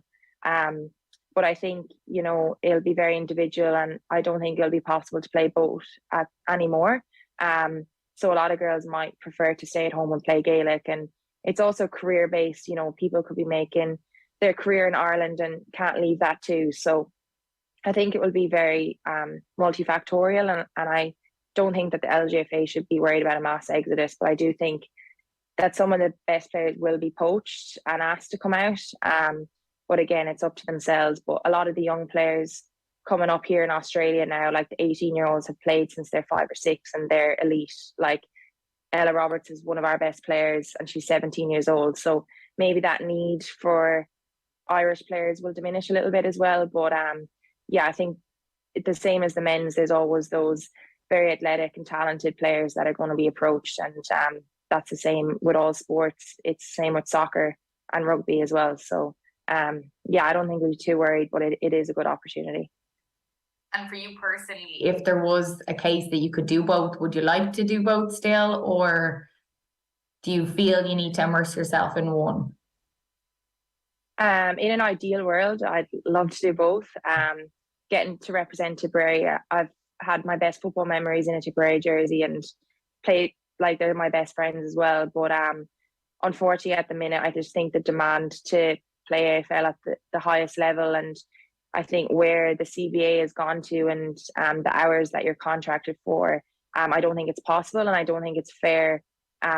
It's my job now and it's my professional contract that I have to abide by, and I don't think it's really fair if I kind of asked to come home in the middle of that. So I'm signed again for next year for West Coast, but I think it's a decision then I'll have to make of where's my career going. Is it physio and Gaelic is what I want to do, or is it AFLW for the next few years and try and make a career out of that? But again, sport is so transient, different things happen, injury and all that. So I won't kind of make my decision too quick. But I think at the minute I'm just going to focus on the next 5 rounds anyway, first with West Coast, and then go from there. But I do miss representing Tipperary, but at the minute I guess where AFL is, there's just too much demands to play both. Well, it's exciting times at the minute, Ash, that's for sure. And fitness-wise, does playing county football compare at all? Is there much difference? I think, to be honest, it's a different type of fitness. So I think with Gaelic, it's a lot more like sprint, repeat efforts. The game flows a lot more. And then with AFL, with my position anyway, like I've had to do a lot of gym work. So I probably put on a lot more muscle in the last few months. So I'm a bit probably bigger than I would be if I was playing Gaelic. But I need to be strong in those positions because I come up against girls that are stronger than me. And then I think the running that we did in the preseason is a lot more long distance. So I might do like 500 meter runs, 250 meter runs, which is kind of different to the training that we do at Gaelic. So it's kind of that kind of more longer running, but like the oval here is huge, so there's a lot of ground to cover, and you kind of do it at a bit more of a slower pace, I guess, than quicker up and down the ground in Gaelic. So I'm not really sure. I actually might chat to my S&C about it and see is there any comparisons of like the demands, I guess, on the body. But I do find that the training is quite different, and even I'm in the gym a lot more for AFL than it would be for Gaelic football. Yep, just from watching it, it looks like the hits that you take, you need to have your body ready. I know that GA can be physical, but I feel like the AFLW is on a complete different level. If you could transfer one rule from the AFLW into the LGFA, what would it be? From AFL to LGFA? Yeah. Is there something you'd like to bring in to the LGFA? Even just a little bit of the physicality, I suppose, like even just a hip and shoulder bump. Obviously the physicality in AFLW is a lot more than that. You can wrap people up in tackles, but I think if you could just do like a side bump shoulder to kind of get the ball and just be able to use your strength. And I know that's something that's been brought up this year a lot, and I think Vicky Wall has spoken out about it too. But I think the amount of S&C that you do these days, you're not really allowed to utilise that when it comes to game day. So I think, you know, if someone's in the gym, they should be able to show the rewards, I guess, on the field. And the Camogie have brought in a bit more physicality too. So I think the LGFA probably should look at that, especially because S&C and that is going to just continue to grow. And I think girls need to just be able to use their strengths. It is just gone 9 o'clock. It's OTB AM. You're watching us here live every weekday morning from 7:30, and that was Adrian and Aisling. And you can check out the full piece if you just came in at the end of it there up on our YouTube channel in just a little bit. Colm, you're back with us. Adrian, what's the story? Loads of comments coming into us in relation to the various topics that we've had on the go this morning. One of them in relation to the most charismatic Irish manager of all time. Danny Mack says Richie Bennis, no titles, but Armoran, Babs and Thurles and Tip blew it, and Big Dan got none, quote, all in 1 year. Hilarious. Lost that one a little bit, but Richie Bennis is a good shout, hugely charismatic. And Dan, of course. Mickey Whelan says Michael on YouTube was the charisma behind the Dub success. Noel Butler, Liam Griffin is a shout, most charismatic manager. Yeah. Brian Cody says Jerry Barron. Brian Cody, Cody was in my about fourth or fifth choice. Yeah, can't deny his charisma. Like, you wouldn't think of Cody with charisma in the traditional sense of the word, but he did have a kind of underlying magnetism to him. Or maybe that's just the 24 years of incredible success of the word. Okay, so for me, I would say that's your way of getting out of saying that he doesn't have charisma. No, I literally just told you he'd be my fourth or fifth choice, right? So he is a kind of underlying kind of there's something intangible about him. For me, charisma would be like the more Davy Fitz side of things, where you can't keep your eyes off him. He's kind of energetic and full of vigour and energy. Whereas Cody, I would say Cody has a kind of an underlying intensity to him, but can't keep your eyes off him too, because he actually he gave away so little in interviews pre and post match, but you still tuned in. And I suppose it's all tailored with his success, like 24 years of brilliance. It doesn't seem to be enough wit in the funny sense. You don't see that often enough. Like we spoke earlier on about the documentaries, so all the people that you would have seen behind the scenes, like Body and all those others. Yeah. And maybe that existed didn't really exist behind the scenes. You listen to any of the players that have ever played under him, that wasn't really a factor. I think you have to have that. It's one of those intangibles. Yeah, definitely. But I suppose you didn't see much of the wit, but I feel like there's a lot of humour there, and we didn't get to see it, and that's actually another reason why I really liked him. So he was very, very close to my top three. Yeah. Terry Kelly says love him or hate him, and plenty do either way. Roddy Collins has to be on the list. He was on mine, Terry. Isolt, good morning to you, Isolt. A wonderful segment listening to talk of Miko and Paddy. I'm not sure where it is, as she includes a picture of the late Paddy O'Shea, but a picture of his adoring family. Rather than having a picture of his adoring family in his office, my dad has all sports pictures, including a framed one of the two greats and a couple of Kerry legends there. Enda Lynch shared a great picture of the great Mick O'Dwyer. There's so many of those great pictures of him from back in the day. Documentary a few years ago on him. Shifty lad. Should Joe Schmidt be on the charismatic manager list? I would also agree with Sean Boylan. It's worth not being well just to go up and let him help you in his clinic. Jesus, he's so intense, but A1. Yeah, like, I wouldn't mix up success with charisma. They're two different things, I would say. So there's a lot of managers out there who have brilliant CV, but I wouldn't have them in that mould. Or certainly outward outwardly like that. You're thinking, sometimes you're looking at these managers and they give so little away. You're thinking, geez, how do they inspire a dressing room for years on end? But obviously that actually is itself very interesting, because obviously they have a totally different side to them. You feel that they don't give it away to the people, and like a lot of respect for that too. Actually, withholding. I mean, I know from a media's perspective, we want the gold, like we want great content all the time, and we want people saying outlandish stuff. But there's definitely a shameless respect for those who keep it close to their chest, even if it's not great for us. Connor Pratt says, asks if we're going to talk about the Dolphins quarterback getting another head injury last night casts a dark shadow over the NFL. We will in just a moment. Bobby Dwyer says, after 2 weeks of international football, I finally think Spurs are getting some coverage, and then bang, you start with England. We had to, and like, I was surprised you started with England. Nah, but he's like he is close, as I said to him on the record, being close to Gareth Southgate. It was the only, you couldn't. That was the only place to start. No, I would listen to Martin on England all day, because they're at such a breaking point, aren't they? It could go either way, like it really could. It's actually also mad to think that England's next game is the first game of the World Cup, but such is the schedule. There's no room for any warm-ups. It's a mad. Shearer comparison I liked, the 96 Shearer comparison. Yeah, that was good. Well done. Clip that. Spurs 3-1, says Bobby, by the way, this weekend. Sun to score a third late on when it opens up, and then 20 years ago, is the name of this person on YouTube. Lipton has brilliantly sucked the historical Arsenal banter out of you guys as of late. Thank you for that, sir. They needed it badly. I saw that, yeah. Is that just because we've lost Sheehan and he was our source of all things Arsenal? No, Kathleen's replaced Sheehan as the resident Arsenal fan. Yeah, that's true. More of that. That you? Well, what are your weekend plans there? I'm trying to get tickets for Arctic Monkeys here. Are you? When are they playing? Next summer. All right. I thought they were on this weekend and you were trying to get a couple of WhatsApp group flying here. Right. Go on, we better drive on, will we? Drive on. Thanks for coming in.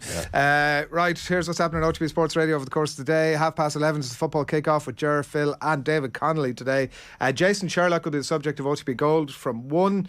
Leitrim is all 32,000 of them the subject of the Mount Rushmore from 3 o'clock today. At 4 it's John Caulfield, who contributed to our Roscommon Mount Rushmore in a possibly the best one of the whole lot of them, wasn't it? Pretty good. 7 cake.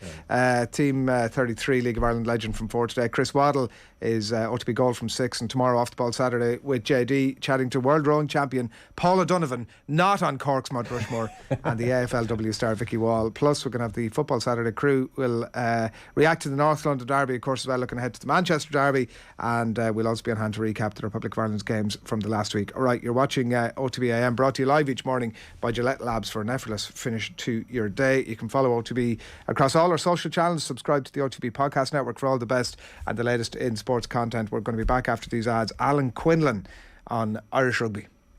OTB AM on OTB Sports Radio, Ireland's first and only sports radio station. OTB Sports Rugby was probably one of the most disappointing games of rugby I've watched Munster play in a long time. The just handling errors, the errors at line out time was just not acceptable for these guys coming back in. At the end of the day, they're senior players. They should be able to take that step up. Subscribe to the Rugby Stream on the OTB Sports app now. If your business relies on a van, that wouldn't sound good. But this does. Get up to 75% off van insurance. Now available in FBD branches nationwide. FBD Insurance. Support. It's what we do. 75% no claims discount based on 5 years claims free. Available on new van policies. Used for farm or business purposes. Terms and conditions apply. Underwritten by FBD Insurance plc. FBD Insurance Group Limited, trading as FBD Insurance, is regulated by the Central Bank of Ireland. OTB AM. With Gillette. Get into your flow with the new Gillette Labs Razor with exfoliating bar. All right, 9:08. You're watching OTB AM, and we're going to turn our attention to rugby, but I do want to give you some context just before that about a story emerging from the US last night, and this relates to the Miami Dolphins up against the Bengals, and quarterback Tui Tagovailoa, who was hospitalised in that game. He was chased down and thrown to the turf by the Bengals' Josh Tupou in the first half. He remained down for more than 7 minutes before being taken to hospital with reported head and neck injuries, and the Dolphins later said that they expect him to be discharged and fly home with his team. But of course it does again shine a spotlight, particularly in NFL, in relation to the health and safety of their players. It obviously directly relates to a story that has emerged here this week in relation to 3 former Irish rugby players who'd lodged high court proceedings against the IRFU, World Rugby and the provinces.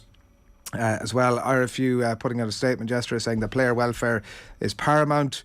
People have been moved by the stories, they say, constantly reviewing player safety protocols, and that they won't be commenting again, of course, as it's all sub judice for now. Alan Quinlan, good morning to you. Morning, Adrian. How are you? Good. First thoughts, obviously, on the back of all of that, particularly in relation to the Irish players, and first thoughts for the players and their families. We don't yet know the extent as to how they're exactly suffering with this. Yeah, there's obviously no kind of statements other than that they're taking legal proceedings against World Rugby, IRFU and some of the provincial teams that they played for. So it's pretty alarming again to see it. Obviously, there's been a lot of talk about some of the English players, Welsh players who, and this has probably gathered momentum in the last probably 18 months, 12 to 18 months about issues players are having off the field. Again, it's sad to see it. And as you say, you know, your concern is there for the players and how they're feeling and what they're going through and what kind of symptoms they have. We don't have any kind of detailed explanation or interviews from the three players, well, just three on, Irish players. Just on that, Quinny, yeah, so it's like David Corkery, Declan Fitzpatrick and Ben Marshall are the 3 players that are involved. And I did see there was a piece with David Corkery on Rugby Pass from a few months ago where he talked about being worried about headaches. He said, when I played, I had no respect for my body.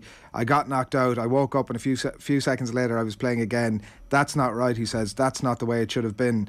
And it just jumped out at me as to be with contrast to the statement from the RFU saying that player welfare is paramount. And he would have been in your vintage, David Corkery. Was it always paramount? No, it wasn't probably always paramount, to the point that you have the HIA and a lot of changes have happened in recent years. And, you know, we can all remember seeing players getting heavy knocks and kind of returning to the field. And it's a natural inclination for players to go back out there. I think what's happened in recent years has been very, very much welcomed. And I always speak about this and say, well, you know, at the top level, they're still not getting it completely right. But, you know, there's independent doctors looking at players and taking them off the field. We saw the one with Jeremy Lockman in the Maori game at the start of July in the New Zealand tour. How he was allowed to stay on was wrong. The player was clearly concussed and took a heavy knock, wobbled on his feet a little bit and ends up playing some more minutes in the game. He was taken off by the Irish management, but it's far from perfect, you know, and I obviously played when you get those heavy knocks and you kind of get the magic sponge or a bit of water and dust yourself off and go again. So and you'd have had no idea, Quinny, at that time. Like, there was no, I don't want to be putting words in your mouth, it doesn't appear that there was any support in the background to say that's not the smartest thing. At that time, it was almost a badge of honour that you would get the knock and get up and get on with it. Yeah, it was, I suppose. And that happened. It happened regularly. It happened pretty much if the player could dust himself down and feels he could carry on, you know, they went back in the field. Of course, we all had doctors and medical people who would check you, but obviously this is something that has really kind of is a real concern for people, and it has been in the last number of years, given the physicality of players, the conditioning of them, the head-high tackles and the zero tolerance around that was brought in a number of years ago to try and reduce the impacts, you know, shoulder charges to head and neck areas are you know, prohibited and you know, not accepted in the game now. And there's a lot of frustration. Sometimes you read comments online of the game has gone soft and all that, but the game has not gone soft. I think whatever happened in the past, Adrian, is out of my control, your control, and maybe, you know, different unions and World Rugby, but I think the changes are very positive. That doesn't fix the solution for players who played in that era. And I did play with David Corkery, and David would have been somebody who had no regard for, his body as regard. That's a very kind of probably wrong statement in the situation. That's what he says himself, but, yeah, but he was someone who just was so physical and just piled into everything and was as hard as nails. And let's hope he's okay. I don't know where this is all going to end up. There's part of me thinks, for any of the players who are suing different unions or World Rugby, we all kind of we all signed up to a physical game, and is there liability there? I don't know.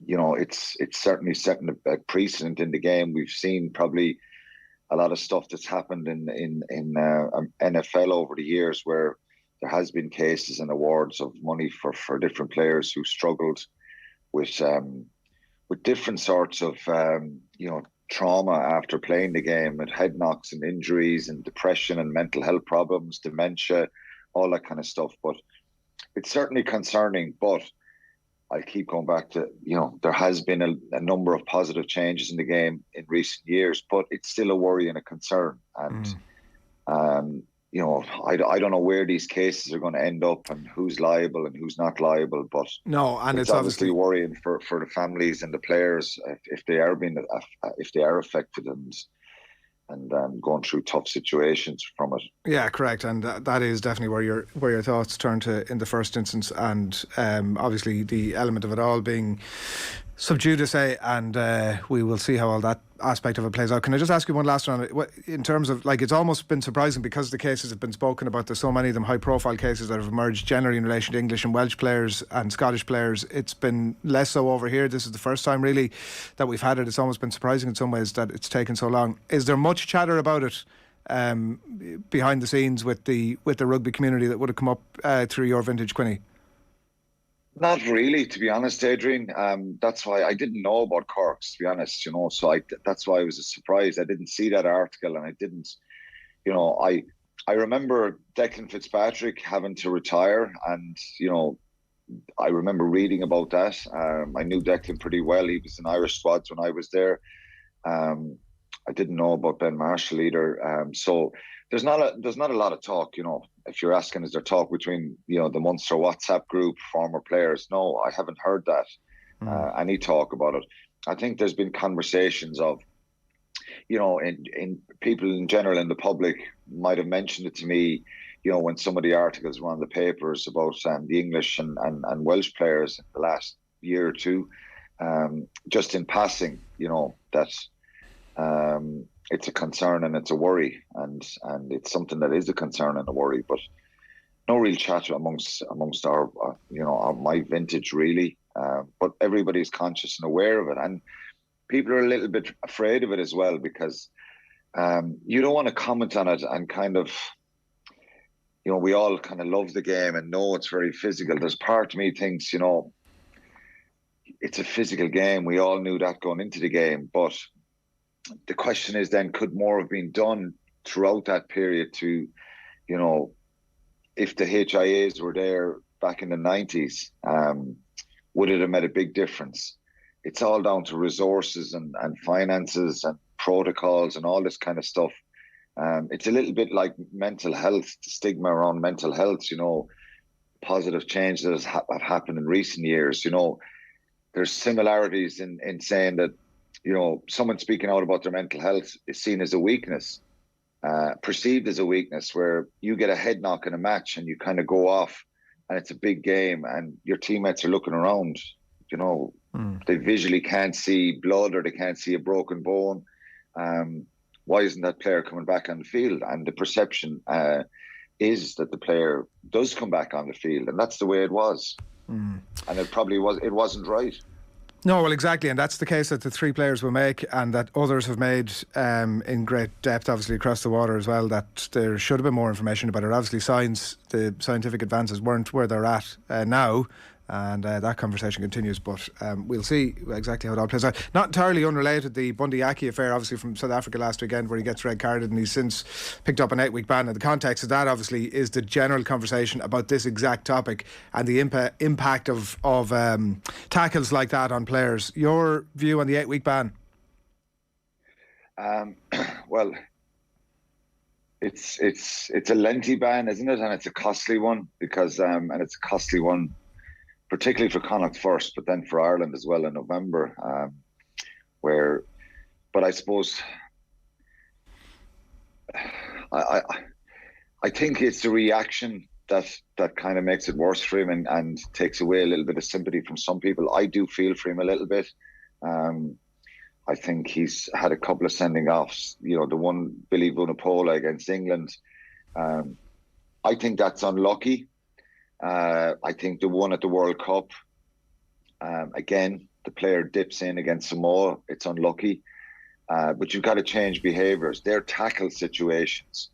And he does tackle very hard and he's very physical. But the one last week, obviously, again, it's a split moment decision where a player's kind of locked onto the ball, but you've just got to be careful. That's just the reality. And it goes back to the debate about, you know, people saying the game, sending offs or ruining the game. And you get a lot of that in the Southern Hemisphere when you see players getting sent off in Tri-Nations or big test matches in the last couple of years. They don't agree with it and it should be a 20-minute red card scenario. I don't agree with that either. But players have got to change their behaviours right across the board with the high tackles and the impacts, and particularly the impact. The player there is going to, Stormers player is going to pinch the ball or get a penalty. So Bundee Aki, you know, probably knows no other way there but just try and get him out of there as quick as he can. He makes contact with the player. It's reckless. I don't think there's an intent to hurt the player. That player now is out for a period of time. And months. Months, yeah. And it's and that's the price. Look at the Darcy Swain incident a few weeks ago where Quinn Tupaya, he's out for 9 months, you know. Darcy Swain gets 6 weeks. Like, that's what I don't agree with that. On the specifics of the Aki situation, is there anything you can do about that other than either ban jackling entirely or just change it so significantly away from where it's at the minute? Is there any other solution to that? Because I don't know, because I see a lot of comments online about ban the jackal and stuff. Well, you'll never get the ball back from the opposition then unless they drop it. Is there any way to change it in your experience or from looking at it over the last few years? Yeah, I think if you maybe had a situation where the first player's got to step over the ruck and not play the ball and the second guy can have a go, because obviously then if you have one player that steps over that situation and tries the counter ruck, that maybe the second guy will be a little bit more protected because there'll be some players in front of him and you won't have that kind of impact from 20 yards. I don't know, but obviously this is something that's going to come up about this jackal, because we've seen a lot of injuries. Look at Gavin Coombs last year with the Devon Toner one against Leinster. Absolutely no intention for Devon Toner to injure Gavin Coombs, but it's a side entry that wasn't picked up. Dan Levy a couple of years ago, his career is over because of that side entry. So you're talking about taking the impact away from the back of the head and neck area. And then, you know, we would have practiced a lot of lifting the leg and we call it the lever, get in under that leg. But if you're coming in at that side angle and trying to get the player a little bit side on, your entry point is supposed to be square. You're risking lower limb injuries for players. So it's something that probably needs to be looked at. But ultimately, the simplest way of preventing this is you can't charge in from that distance and drop your shoulder into the back of a player's head or neck. And that's just the reality of it. So we don't see those sort of impacts very, very often, and they're policed very well. And, so I just think you go back to the Peter Mahoney one against Wales a few years ago, and, he makes contact with Thomas Francis, but it's not one of those ones where you're charging from a big distance and it's a red card and you got 3-week ban for it. I saw somebody making a comment, well, Bundee Aki shouldn't be getting this, this ban is pretty severe. He deserves it, but Peter O'Mahony didn't get it a few years ago. They're different incidents. And I think because obviously he has had two kind of situations with referees in the last couple of years. One against Ian Davies in 2017, where he questioned his decisions during the game and after the game. He got a three-match ban for that. He had one last year with Matthew Reynal against Leicester, where he questioned Matthew Reynal when Samaki scored right at the end of the game in the 79th minute to win the game for Leicester. It looked like he possibly was in touch. The crowd were going mad. And, he had words with Matthew Reynal, and obviously he apologised after that. I just think Bowden Bundee has got to be careful. I think he's a brilliant fella. He's emotional, and he sometimes has got to control that emotion. And I don't think there was any intention to go in and hurt him. The intention last week is a split decision of get the player out of there. We're after making a line break here. It has to stop, though. And it's the same. I hope I'm making a point, Adrian. It's the same thing with players picking and go around the fringes. You just cannot be going with that shoulder kind of impact anymore. Players running at you, you cannot be. The danger here is that last impact. If you get that wrong, that little surge forward, if you're going to try to put in a big tackle on someone, you're in risky territory. You've got to nearly accept a tackle or else wrap a little bit more, particularly on the pick and goes. The clean outs, he's got to try and kind of get his hands over the back of the player and flip him over. And it's just about behaviours. And it's a shame for him, but it's not a surprise that it's gone to, he was put in the higher entry point and was reduced down and then brought back up again for previous disciplinary issues. And I feel for him because, he's a good player, but we've got, again, it's kind of like the head injury stuff. There's a player from the Stormers who's out for a number of months. And this is an important part of protecting players in the game, and players' behaviours have just got to change. We want to look at the games this weekend. The Leinster-Ulster game tonight obviously is a game that we'll focus on, but I have to go to the back page of the Irish Daily Mail this morning, an exclusive by Rory Keane here, and definitely caught me on the hop a little bit. Scotland switch on horizon for Ulster's Cooney, he asks. This is John Cooney, Ireland international, but not that recently, not by his own choosing, but not by his own ambition. He says recently that it's sort of moved off the radar a bit for him, which is understandable. It's been a couple of years since his last cap. His dad is from Glasgow. Scott Johnson had approached him 10 years ago to go and play for Scotland. Obviously the Ireland opportunities came up in the meantime, and that was preference at that time, but he would soon be eligible, indeed 32 years of age, before the World Cup next year. Could be in a Scotland shirt. It's amazing, isn't it? It's something that again, I'm not sure if it would be for me, but it's an individual preference. I think that obviously, he's 30. John Cooney's 32. There's a frustration there probably that he has more caps. I think he probably should have more caps and more opportunities. And there's an opportunity now to probably go to a World Cup with Scotland. I'm not sure what the Scottish players would think, or Scottish scrum halves coming through if John Cooney went. Well, he's not going to oust Ali Price anyway, Quinny, anyway, right? Like, that's the first pick, and then you're hoping to get into a squad after that. Yeah, and I'm not really sure of there's a couple of young scrum halves there in Scotland, but it's an opportunity. And another part of me thinks, why not? It's I know it'd be strange seeing him in a Scottish shirt, but I think a lot of people would say, well, agree with the frustration that he hasn't got more caps here, but he did get some opportunities. He plays very well for Ulster, and he can feel a little bit hard done by, but it would be very strange, obviously, to see him go to a World Cup with Scotland. Whether it'll happen or not, he's eligible in the new year. There's a lot of debate about the project players, and there has been for a long time. And now these new eligibility rules, just look at Fekitoa, he's playing for Tonga now. Israel Folau playing for Tonga. It's certainly going to benefit a lot of, the Pacific nations, with New Zealand and Australia players who are not playing there, maybe have played one or two caps before, strengthening them a little bit. But I'm sure Gregor Townsend would take John Cooney. He's a brilliant player and has, showed us last weekend again how good he can be. He's destined to line out at the Stade de France on October the 7th for the Pool B match, isn't he? Like, it's absolutely written in the stars. There'll be a couple of injuries. It'll be John Cooney against Johnny Sexton in the greatest showdown we never knew we needed. But after their war of words, was it last year? It's destined to happen. Come here. Obviously, Belfast tonight. That Sexton included James Ryan, Kelleher, Will Connors all on the Leinster bench. It's a serious looking bench, but should be a tight enough game. Yeah, it's a very strong Leinster side, but I just think the end. I just think the continuity and selection here, particularly on that Ulster side, both of them minimal changes. Leinster strengthened, and I think Ulster have played brilliantly. I think to score 5 tries against Connacht in the first game, and then to score 7 tries last week over against the Scarlets. They're obviously flying high, playing really well, and a real danger and a threat with the ball. I think obviously in the Connacht game, their forwards were very, very dominant. It's going to be a different story against Leinster tonight.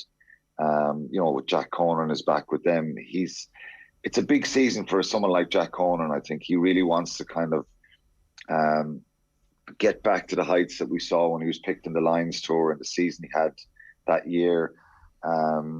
Jason Jenkins has been going well for Leinster. He's, in the first 2 games, I know it's very early doors, but Leinster have scored 12 tries themselves, in their first 2 games. Obviously, there was a lot of maul tries last week against Zebra, but that should be a cracker of a game. And Ulster have caused Leinster problems in the last few years, both in Dublin and, in Belfast. So it's certainly one to look forward to tonight. Zebre this weekend for your boys. This has to be the game where they start to look a bit more cohesive.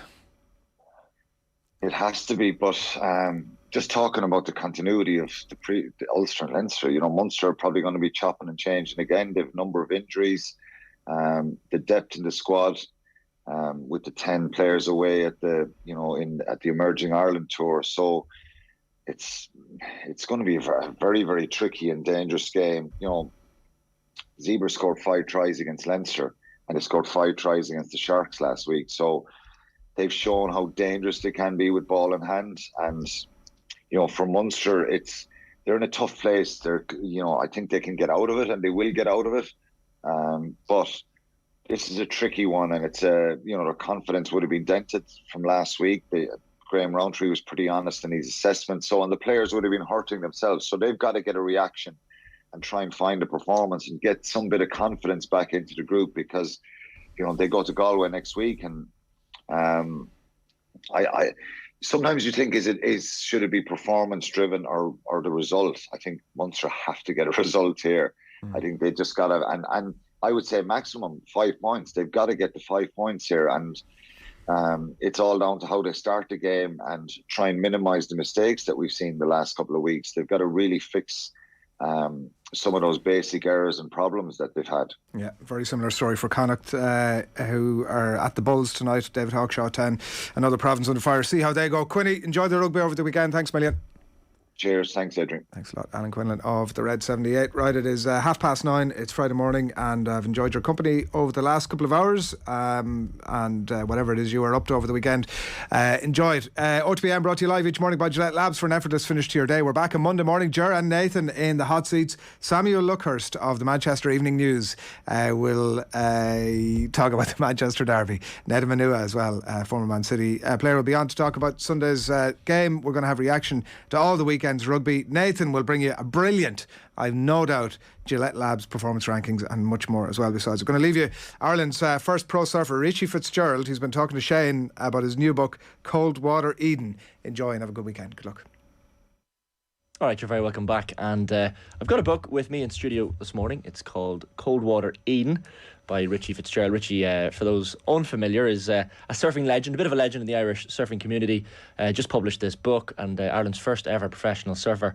Delighted to say Richie is in studio with me this morning. Richie, good afternoon and good morning. How are you keeping? Thank you very much. I'm keeping really well. Bit of a rainy day in Dublin, but well, it suits you. It suits me. I like being wet. Yeah, there's no wetsuits, but the book is incredible. You can see the subtitle there: One Man's Pursuit of Ireland's Legendary Waves.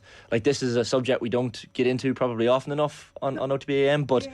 Not really. I mean, but surfing is, it's a minority sport in ways, but it's mainstream in other ways. You drive anywhere along the coast in Ireland, you see surfers or stand-up paddleboarders. So it's a vibrant sport, and it it grows every year, and fortunately I've been in surfing for nearly 40 years now, so I've lived a complete life in Irish surfing, and I suppose that was the crux of the book, really. It's funny, like you're a Bundoran man, a Donegal man, and it really comes through the sense of place in the book, like Bundoran and the surfing community up there, and I guess the community feel to it really adds weight to the book, I think. Yeah, I unashamedly love where I'm from. I mean, Bundoran sometimes gets a bad reputation, and rightly so, but it's a beautiful area. We've magnificent surf, and it'd be wrong to say that I'm just really focusing on Bundoran. That kind of Strand Hill, Bundoran, Rossnila, those 3 towns are synonymous with surfing, and there's a fantastic surf community there. So, we were kind of the second generation, but the first generation of Bundoran surfers growing up there. So it really was a wonderful time. It wasn't all fairy tale and dreams. There was, the hard times as well. But I wouldn't swap it for anything. Look, it's funny, I'm looking at when you think back to maybe the 70s and 80s, before all the surfing hype really picked up in Bundoran, like now when you look at the surfing industry in the town, you've got, if the stats in front of me are correct, 6 big surf schools, 3 surf shops, 8 surf hostels, surf yoga centres, surf cafes, pubs, restaurants that cater for surfing people and clientele as well. So it's really gone from strength to strength. Yeah, it has, Shane. I mean, you go to town now, you're going to get the same crowd in Bundoran as you've always had, but there's definitely that kind of ocean-minded crowd. You've got your cool dudes on bikes and blonde hair and drinking eco coffee and surfing waves, and so it's changed a lot. And it's a practical industry as well. It employs a lot of people. There's a lot of hostels, as you say, and surf schools, and so it is relevant in the northwest, but the whole area as well. So it's a good thing to have in the area, and it's a good positive image of the place as well. But it's legitimate. The waves are fantastic on the northwest coast. So if the waves weren't good, we wouldn't have it. And really, the talking point is the waves at the end of the day. 100%. And like some of the waves are just astounding, and some of the stories in the book are remarkable. And terrifying is probably an accurate word. Like, is there a point at which, and I know you probably grew up around this, and I know your siblings were probably influences when it came to getting involved in surfing as well. But at what point do those waves go from terrifying to exciting? Yeah, it's look, 99% of people will just do surf lessons in the Hinch, Bundoran, Rossnila or wherever. There's only a tiny, less than 1% that will ever pursue waves over 10 feet. So you have to have the experience, and you have to be that kind of person. But really, waves over 20 feet get into the terrifying, that's the terrifying level. And we went out into waves about 50 feet. So, you just don't go out there half-cocked. We had a lot of experience, and you put in the time, the training, as you would with any professional sport. But it is madness, calculated madness, but it is pure madness, and there's nothing logical about standing on the top of a 50-foot wave and, belting down a really shallow reef. It's violent, it's powerful, it's awe-inspiring, it's terrifying, it's all those things you'd imagine, and there's no real rationale in it, and, self-preservation goes out the window. But you just are one of those people, or you're not, and myself and Gabe Davies were one of those, or two of those kind of people. But if you met us on the street, you wouldn't think it. But yeah, that's, you meet people like that all the time. We never really broadcast it too much until now I'm writing the book. Do you have to be an adrenaline junkie? Is it like people say goalkeepers, everyone is a goalkeeper, has a little bit of madness inside them. Is there something similar involved in surfing? Do you have to have that little bit of something different, I guess, to get involved in surfing? I can't speak for everyone, but just for myself, there was kind of not a lot of people were doing it, so that was an attraction to me. And the waves were there, and no one was surfing them above a certain size. Adrenaline junkie gets bandied around a bit, but you are right. You see it on TV and the X Games and all that kind of carry on.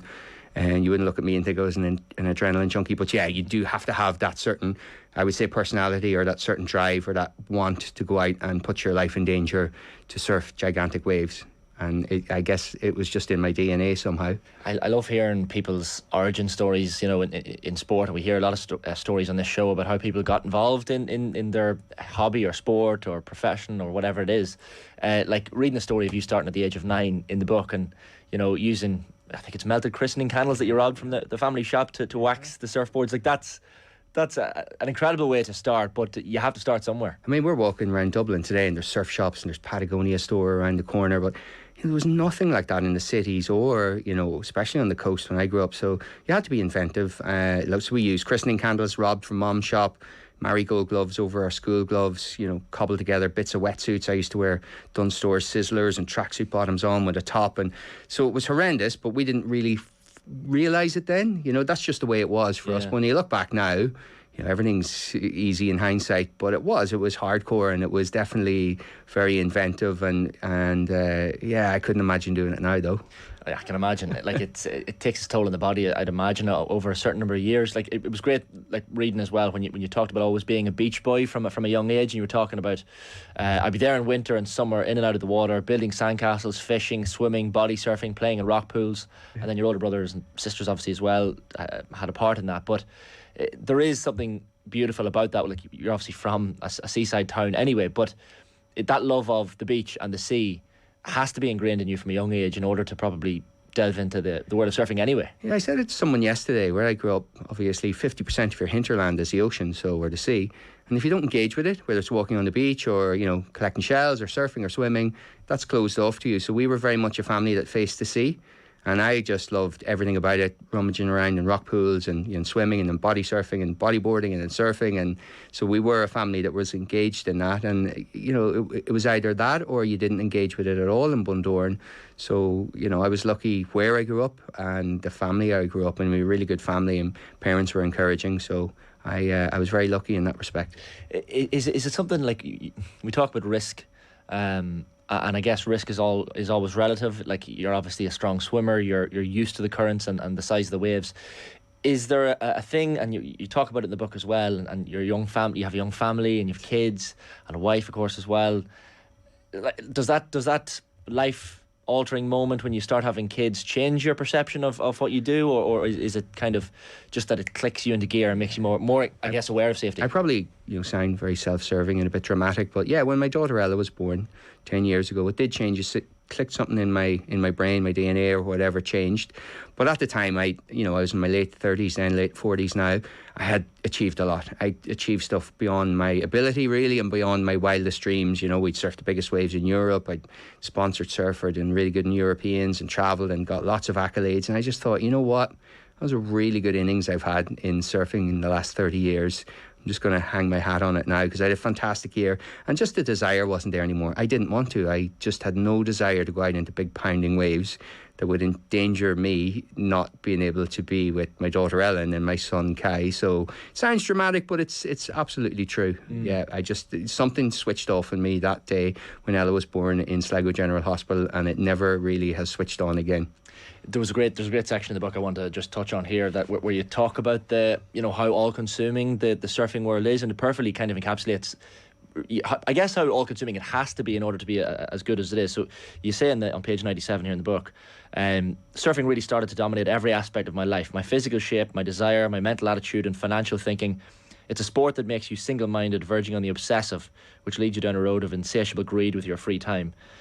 It's a lovely way of describing it and talking about how, I guess, verbalising how much an obsession and a hobby like that takes over your life. Yeah, it does. And I've been lucky enough to meet lots of sports people, football and rugby over the years, professional in Ireland and overseas, and a lot of them have that similar story. But with me, surfing didn't come naturally to me. I love the sea, but I wasn't naturally good at it.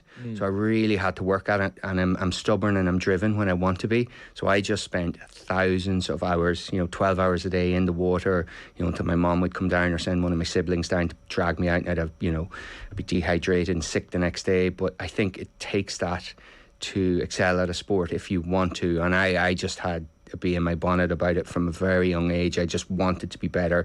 I would borrow off other people, what they were doing, and I kind of built a scrapbook of my own surfing. But yeah, it is, you become very single-minded and very selfish with your time and everything else. Obviously having kids later on, that changes. But yeah, for a chunk of my life, it was all about surfing. I probably wasn't the nicest person to hang out with that much, and surfing came before anything really.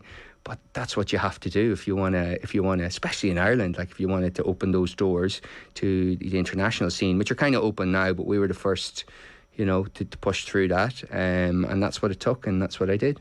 It's funny, I usually get slagged for bringing every conversation back to snooker in some way, shape or form, but I think back to a story of Stephen Hendry, the great 7-time world champion, talking about the importance of the queue, the snooker queue. And I think one time he was travelling on a flight and the queue was broken in half through security, and he didn't play the same for quite some time.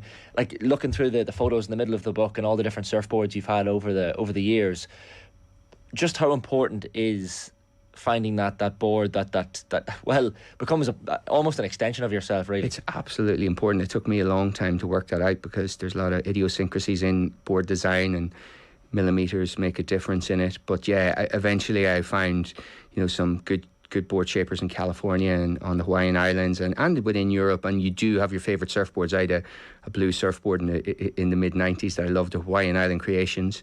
And it was a magic surfboard, and I eventually broke it, and I was never able to replicate that surfboard again. You cannot get it, but you will. Maybe every 20 surfboards I'd find that magic one. But it's become quite systematic now with the computer technology and the way it's made by machines more than anything else now, like the Terminator surfboards. But you can get replication in surfboards a lot easier now. So, you know, I've kind of found my magic boards at the moment, but then I'm not the surfer I once was, so I'm using easier ones. Middle-aged surfboards, shall we say.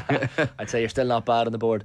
I guess one aspect of it as well is it allows you to travel a lifestyle like that. You're obviously going all over the world. Like, it strikes me when you're in places like California and Hawaii, and even other places around the coast of Ireland. I know Mullaghmore was a place special in your heart for pioneering that place as a surfing mecca. But and you use the word Eden on the front as well. Like, where for you is surfing mecca and surfing paradise? Well, for me, it's the west coast of Ireland. And especially focused on the northwest, you know, if you're surfing at a certain stage, you don't care about weather or temperature. It's all about the waves.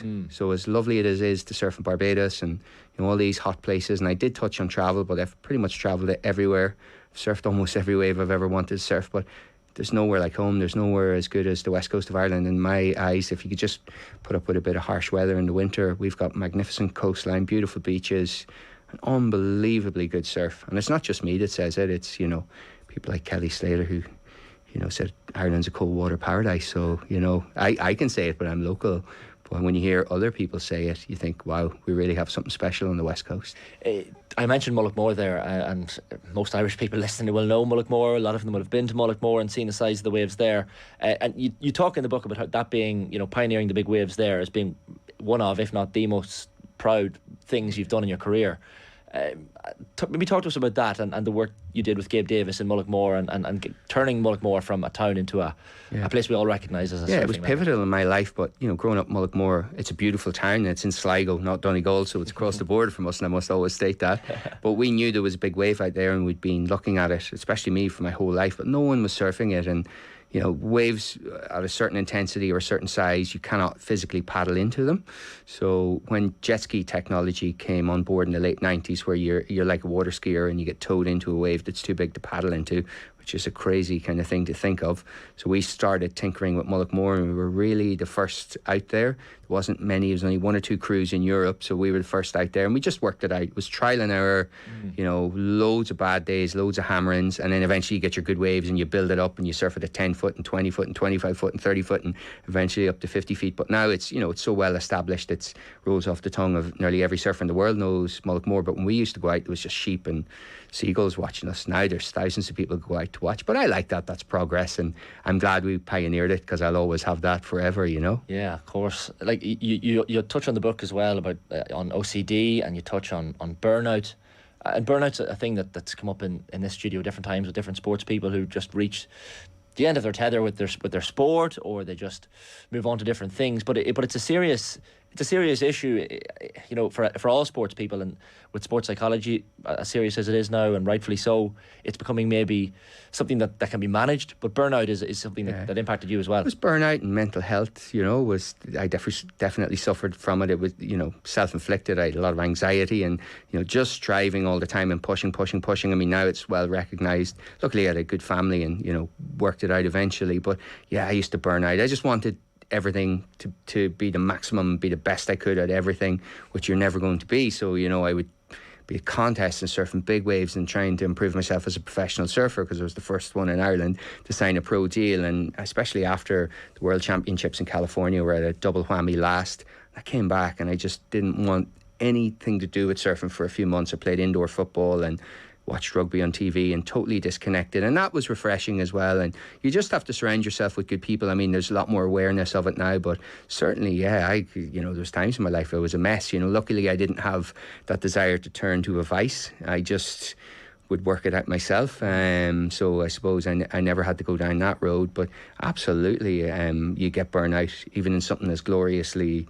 passive and beautiful as surfing, and you're immersed in the wilds and the ocean. But you can burn out on almost anything if you push it too much, and that's what I did in surfing at certain times. Yeah, I just before we finish, Richie, just wanted to touch on, I suppose, the increased interest. That's what I gauge anyway in surfing in Ireland. And I know the infrastructure in the country is important in that regard.